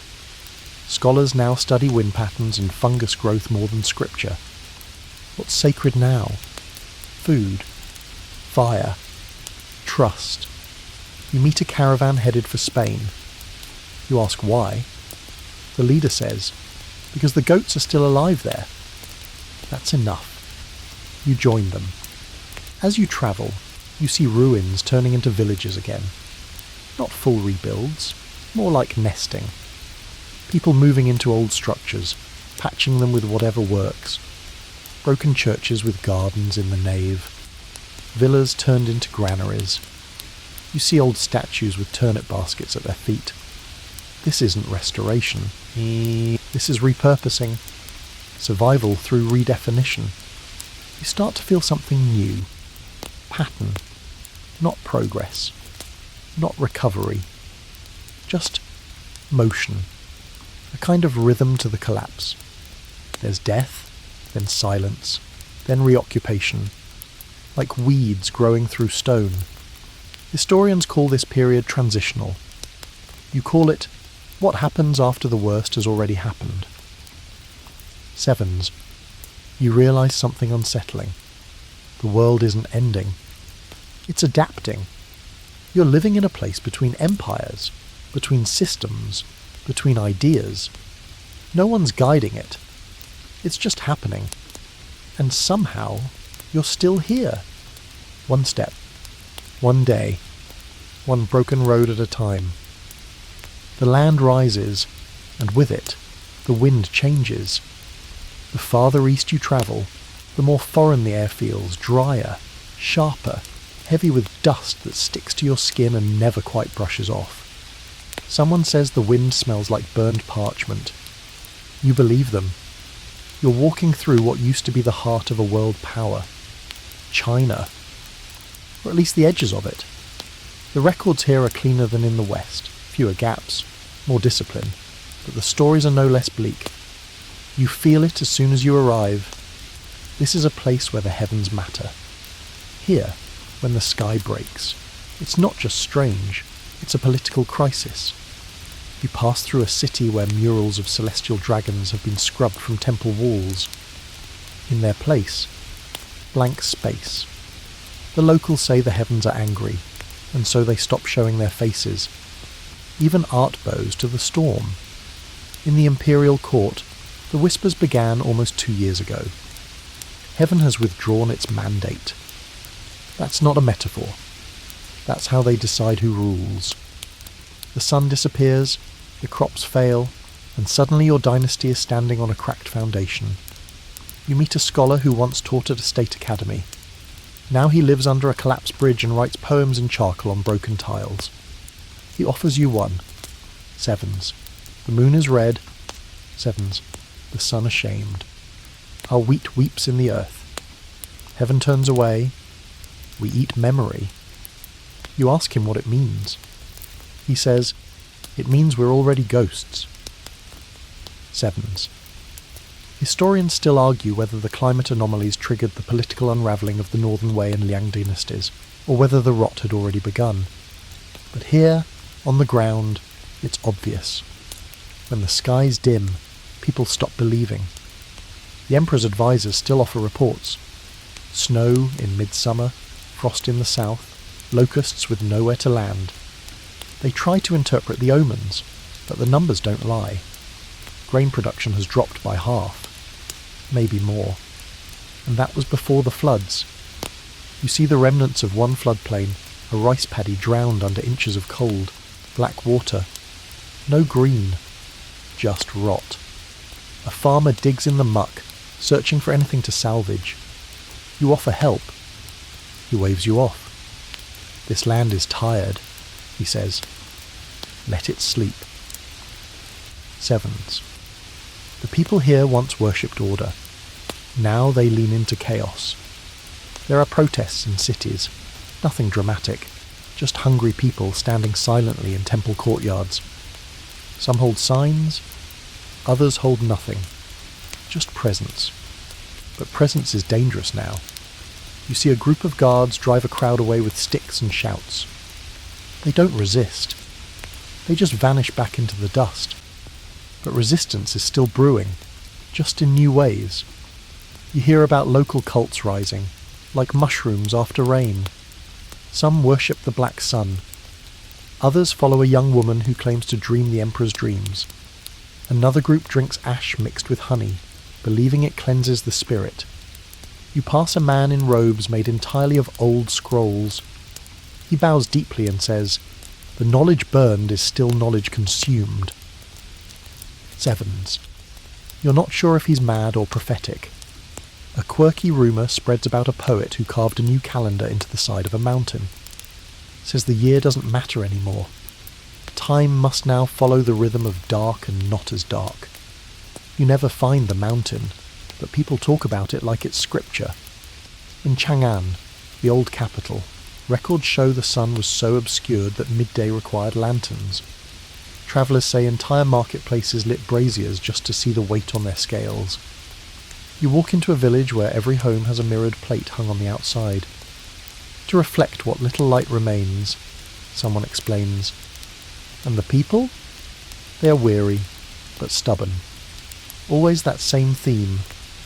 You eat a bowl of millet with a family who haven't left their land in 3 generations. The father says, "We'll plant again. The sky owes us." You want to believe him? You want the sky to feel guilt. One woman says the clouds speak now. She listens every morning before she feeds the pigs, what few remain. She says the tone of the wind changes if the harvest will be worse than the last. You think she's joking. She's not. You attend a funeral, not for a person, but for a tree. The ginkgo that fed the village for decades. It finally died this spring. They bury it like a friend. Someone sings. Someone scatters rice. Everyone cries. Even the children here seem older. Their eyes don't search the sky for fun. They watch it, like a predator. Every change in colour, every shift in shade, an omen, a message, a warning. You begin to write again. Not just thoughts, observations, sun angle, bird calls, wind directions. You're not a scholar, but you understand now why they try to track the sky so obsessively. When everything is chaos, patterns feel like safety. Historians say China was resilient during the crisis, that its bureaucracy held, that it adapted, that it survived.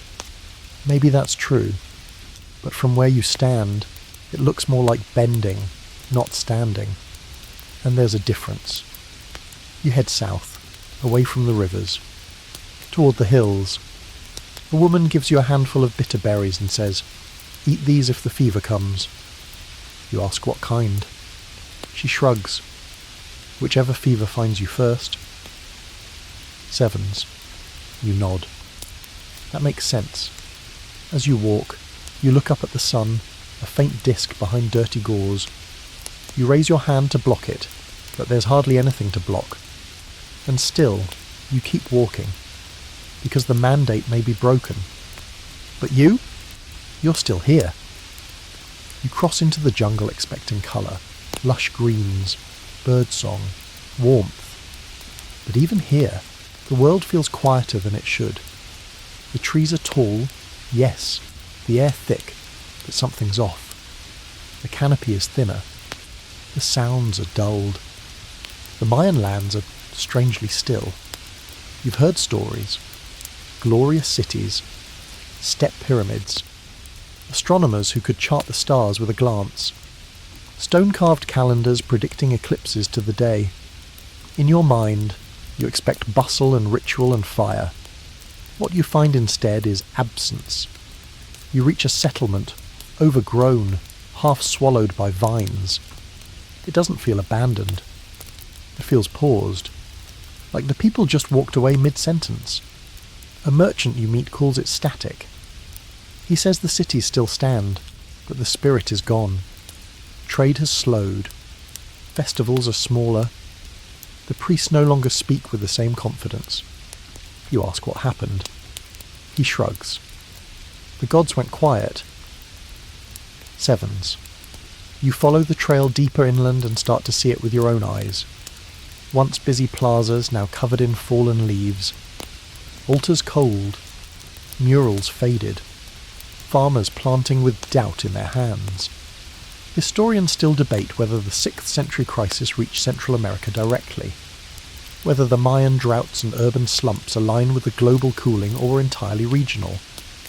But whatever caused it, volcanoes, sun cycles, or something closer to home, the outcome is eerily familiar. The crops are thinner here too. Maize with curled edges, cocoa trees without pods. You meet a young girl holding a bowl of tamales and she offers you one, half the size of what it should be. Still, you accept it gratefully. Food is never just food now. It's proof of resilience. A scribe in a nearby village still keeps the calendar. The tzolkin, the harb, the long count. You look over his shoulder and see it's still precise, still meticulous. But there's hesitation in his hand.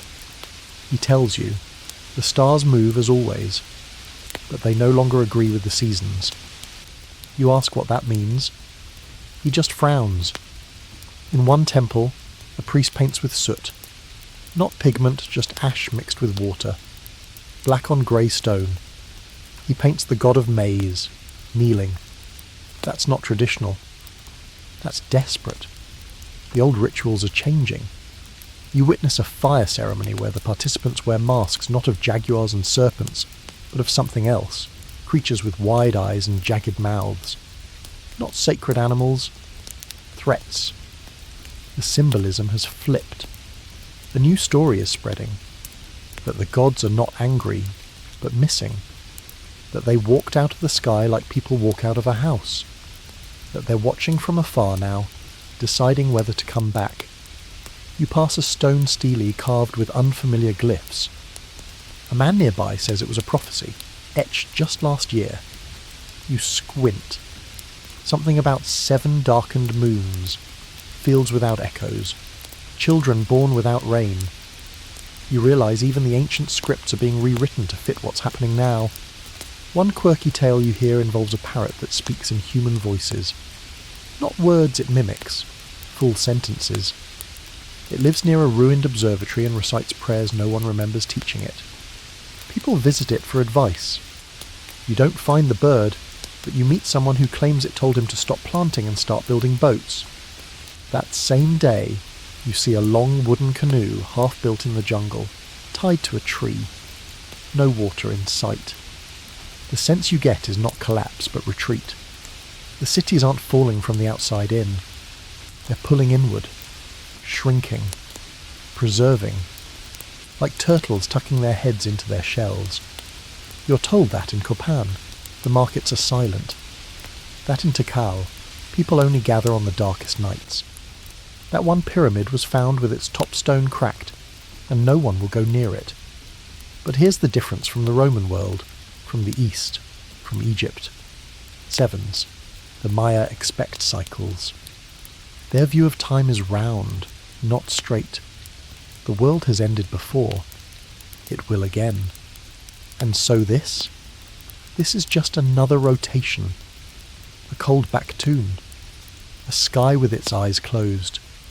You sit by a fire with a family near the Usumacinta River. They eat quietly, maize, squash, bitter water. The grandmother tells a story about the first son hiding from the gods, and the animals who went to find it. One of them, a hummingbird, carried a spark in its beak and lit the world again. You ask how it ends. She smiles. That part hasn't happened yet. Sevens. You sleep under stars that pierce the smoke-hazy sky. They shine dull, but steady. You imagine what it would feel like to wait not for a sunrise, but for a whole cosmic shift. A reset. A turning of the wheel. One last note sticks with you. You meet a boy building a miniature pyramid out of clay and sticks. You ask what he's doing. He says, making a home for the sun when it comes back. You ask why. He shrugs. Because it's going to need somewhere to land. Sevens. And suddenly, you believe him. Because maybe the world doesn't need rebuilding. Maybe it's just waiting to resume. You sit on a crumbling ledge, high above the valley below. From here, the earth looks still, peaceful, even. But you know better. The silence beneath your boots isn't calm, it's exhaustion. The kind that settles after decades of upheaval. Because by now, you've walked through what's left of empires. You've seen temples gutted, cities shrunk to hamlets, kings reduced to names whispered with either reverence or bitter laughter. You felt the edges of the world fold inward. This wasn't just a bad year. It was the start of something broken. Historians have a term for it now, the late antique Little Ice Age. You roll the words around in your mouth like dry stones. Accurate, sure, but they don't really capture it. It wasn't just cold. It wasn't just dark. It was everything at once. A convergence of climate, disease, war, loss, and uncertainty. You remember when it began. The sun dimmed. The ash fell. Crops withered. Then came the plague, the hunger, the madness, the silence. And now comes the long unravelling. You walk into what used to be a city. The stone bones are still there. Arches, aqueducts, mosaics half covered in weeds. But no clamour, no laughter, no bells.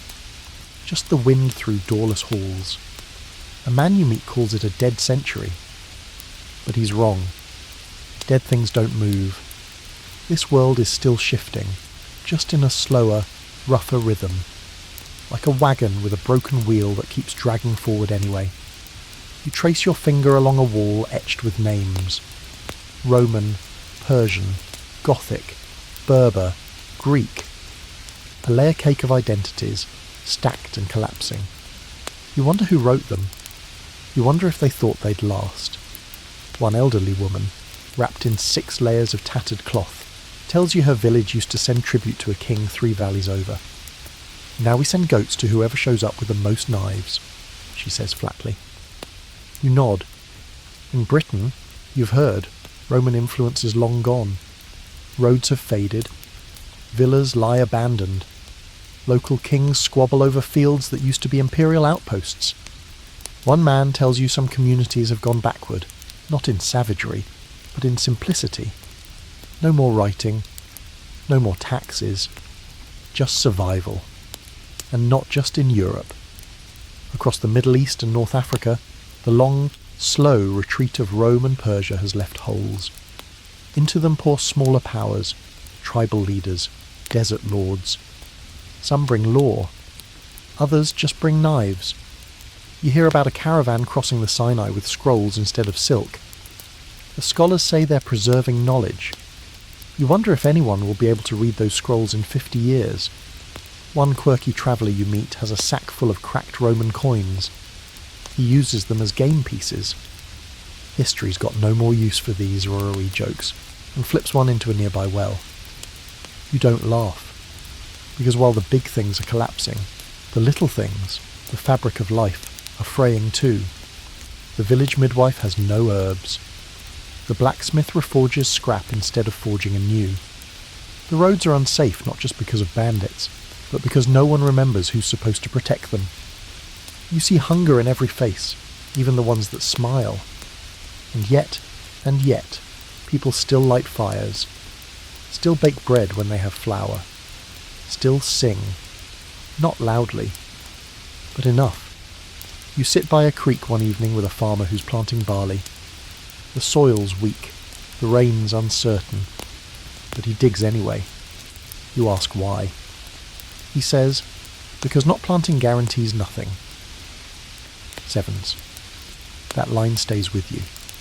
Historians call this the beginning of the early medieval period, a shift from empire to locality, from stone monuments to wooden walls, from cities to villages. But for you, it just feels like the world shrinking into itself. Like a lung exhaling, but not quite ready to breathe in again. You find books used as fire starter. Statues toppled and turned into benches. An old chapel converted into a goat pen. Not out of hate, just necessity. You realise people aren't rejecting the past. They're just done waiting for it to come back. The people still alive, they're not revolutionaries. They're repairers, binders, patchers. They mend shoes with bark fibre. They turn shields into breadboards. They use the ruins like scaffolding for something smaller, humbler, but real. You find an abandoned theatre where someone has lit candles all along the balcony. Not for performance, just for warmth. A group sits in the orchestra pit, telling stories about old gods and real events like they're the same thing. No one corrects them. Why would they? You think about what was lost. Language, infrastructure, records, connection. But then you think about what remains. Curiosity, compassion, fire. One night, while sleeping beside a nearly dead fire, you dream of a house being slowly taken by vines. The roof falls in. The windows crack. But underneath, seedlings push through the floorboards. Roots settle into stone. You wake up and realise that's what's happening now. Not just decay, reseeding. The century broke its spine, yes, but the pieces didn't scatter. They just shifted, reformed. Somewhere, a monk is copying Virgil by candlelight. Somewhere, a farmer is teaching his child how to rotate fields. Somewhere, a girl is singing a lullaby made from 4 different languages, none of which she speaks properly. But the tune is beautiful. And you? You keep walking. 1 foot in the past, 1 in the possible. Because the Dark Age isn't just about collapse. It's about what's left when the light returns. You step onto a narrow path lined with mossy stones and wildflowers reclaiming what used to be a road. It doesn't lead to a palace, or a marketplace, or any place you've heard of. But you follow it anyway, because the world hasn't ended. It's just gotten quieter.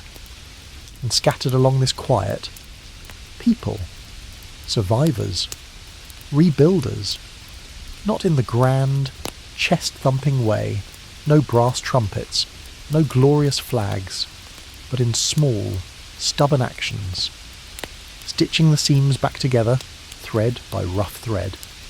You come across a hilltop monastery. At first, it looks abandoned. Ivy climbing up the stone. Bells silent.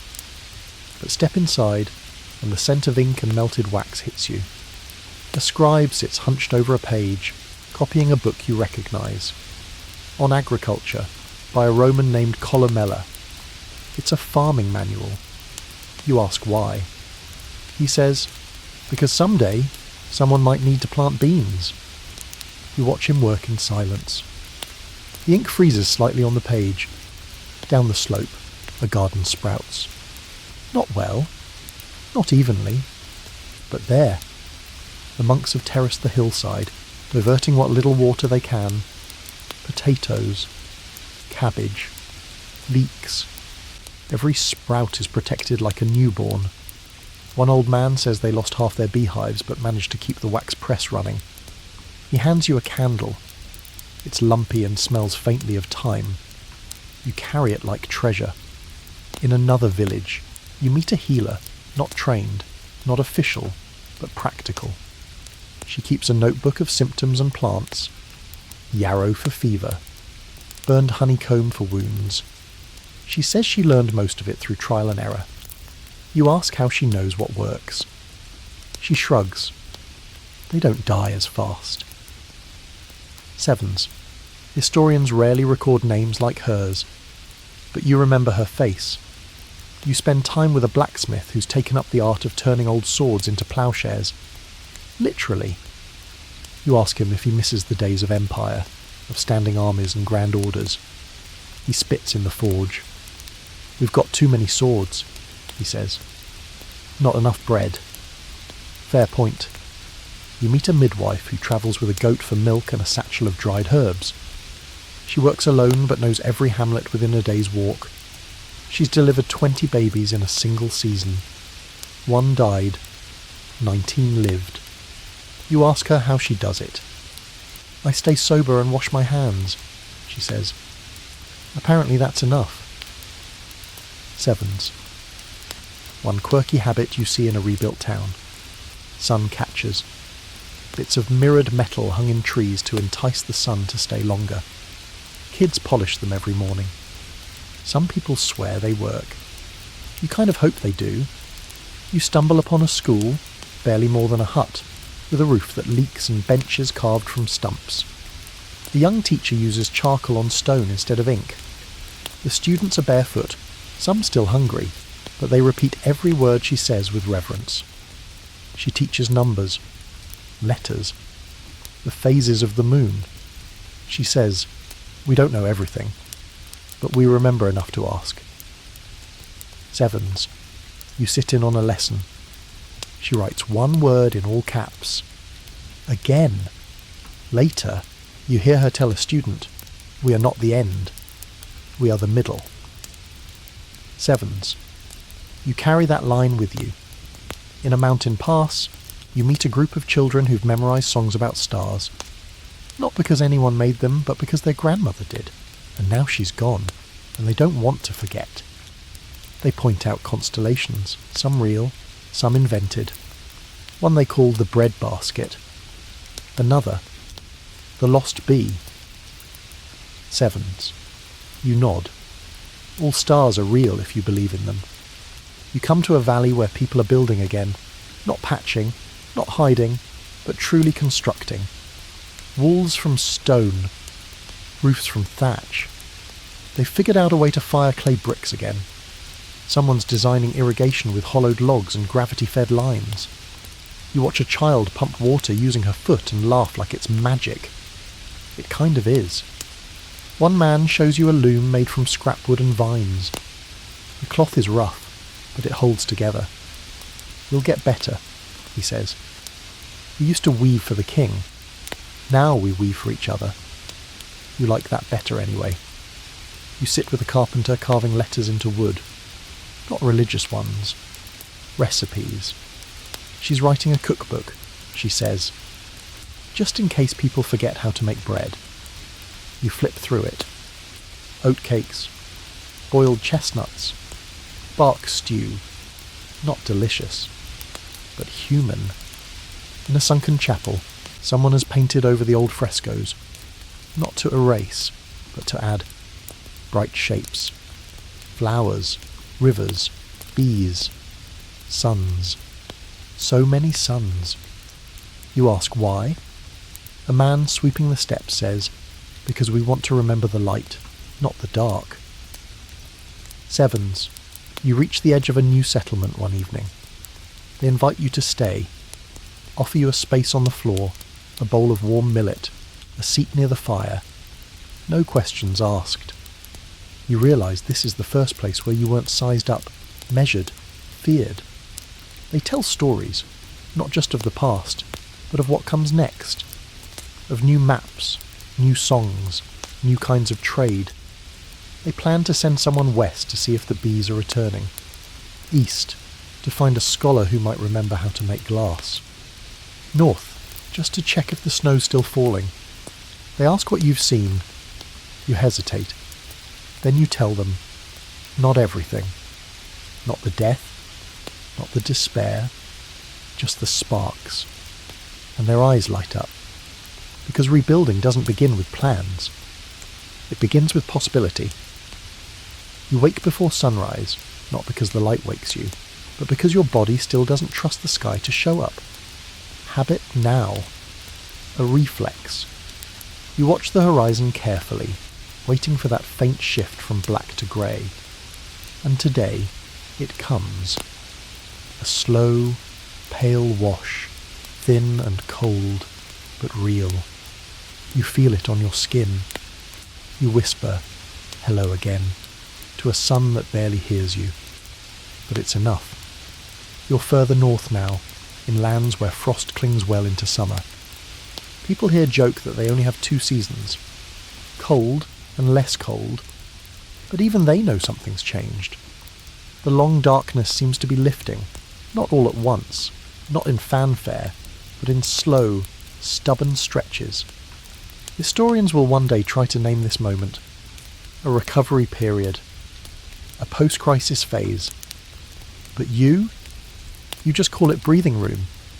And with that breath comes something else. Curiosity. You meet a group of travelling monks collecting reports of the sky. Not scriptures, not sermons, weather notes. They compare sunrise times and cloud shapes like priests reading prophecy. You overhear one say, "The light is returning, slowly, but it is." Sevens. In Constantinople, the court is rebuilding, not just walls, but reputation. Emperor Justinian is alive. Older, worn, but still scheming. You hear that he's drawing up plans for new laws, new churches, even a fresh campaign to the west. Some call it a comeback. Others, a delusion. You're not sure. The plague still lingers. The cold still stings. But the worst of the veil has lifted. At least for now. And with the veil gone, people start asking questions. You pass a group of farmers listening to a man in priest's robes who's talking about volcanoes. Not gods. Not demons. Just mountains exploding and poisoning the sky. He says it like a revelation. Like a curse that finally has a name. You watch their faces. Some nod. Others look disappointed. Almost like they wanted it to be divine. You hear whispers about scientists in distant lands, building devices to track sunspots. Not today, of course, but someday. The seed of the idea is there. You meet a herbalist who's begun pressing flowers between pages of parchment, not for medicine, but for evidence. To show the future what lived, she says. You help her collect samples. You realise some plants are coming back. Slowly, weirdly, as if they, too, were hiding. Then one evening, someone pulls out a polished copper bowl and says, "You know, this might reflect the sun again soon." You all laugh. The idea feels absurd, but kind of wonderful. That night, around the fire, a traveller pulls out a strange square of wax-sealed cloth. Inside, a tiny scroll. He unrolls it carefully, reverently. It's a map, not of roads, but of possibilities. Places people are sending runners. Settlements rumoured to be thriving. Beekeepers who've seen hives buzz again. You stare at the tiny hand-drawn suns along the edge. He looks at you. We're not done yet. Sevens, and that's when it hits you. Sevens. You made it out. Not untouched, not unchanged, but alive. You think back to where this started, 536 AD, the year the sky turned its back, the year the world froze in mid-breath. You didn't know it then, but it was the beginning of a long, bitter test. Not a single winter. A stretch. A trial. A gauntlet. And now, you walk through its fading shadow. That doesn't mean everything's fixed. Famine left scars. The plague still haunts the edges of memory. And the sky? It still feels fragile, like a sheet of cracked glass. Better not to lean on it too hard. But there are signs. Shoots breaking through frost. Fields that don't fail every time. Children born who don't cough through their first year. Songs that don't sound like mourning. And a question keeps rising. What if it happens again? You meet someone who spent the last year writing a guide. How to store food. How to read the wind. How to treat boils without priests. He says it's for his grandchildren. Just in case the sky gets angry again. You read it. It's half folklore, half field notes. But it's brilliant. You tell him that. He smiles. We're all scholars now. Sevens. Historians will later compare notes, 536, 540, the eruptions, the climate drop, the plague, the social fractures. They'll argue over timelines, causality, who suffered more. Some will even deny it was as bad as the stories say. But the stories remain. You walk into a gathering where people sit in a circle, each holding a rock, a page, or a small carved figure. Each represents something they saved. A woman holds a scrap of a lullaby. A boy shows a chipped bowl he ate from the entire famine. A man clutches a stone with an X etched into it, his mark, left on every wall he passed during the worst year. They all survived. So did you. You breathe deep. The air doesn't burn. The clouds move naturally now. The bees, you hear one, faint but real, buzz past your ear. The world hasn't healed, but it's healing. And as you look toward the horizon, hazy, uncertain, but no longer black, you whisper a silent truth to yourself. Sevens. This was not the end. This was the hinge. And you're still walking through the open door.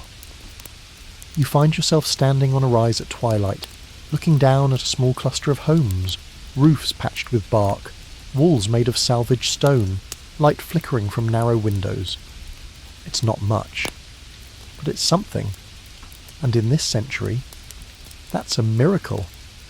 You're not a visitor anymore. You've become part of these places, another quiet figure moving between the ruins and the rising. You help repair walls, pass around bowls of stew, share stories at dusk. You've stopped waiting for the world to go back to normal, because it's not going back. It's going forward, and forward means smaller, simpler, slower, but not worse. Someone once told you that trauma leaves fingerprints on history. Now you see them everywhere, in the way people save seeds like holy relics, in how new songs carry the rhythm of old grief, in how every house has a sun charm hanging by the door, just in case the sky forgets again.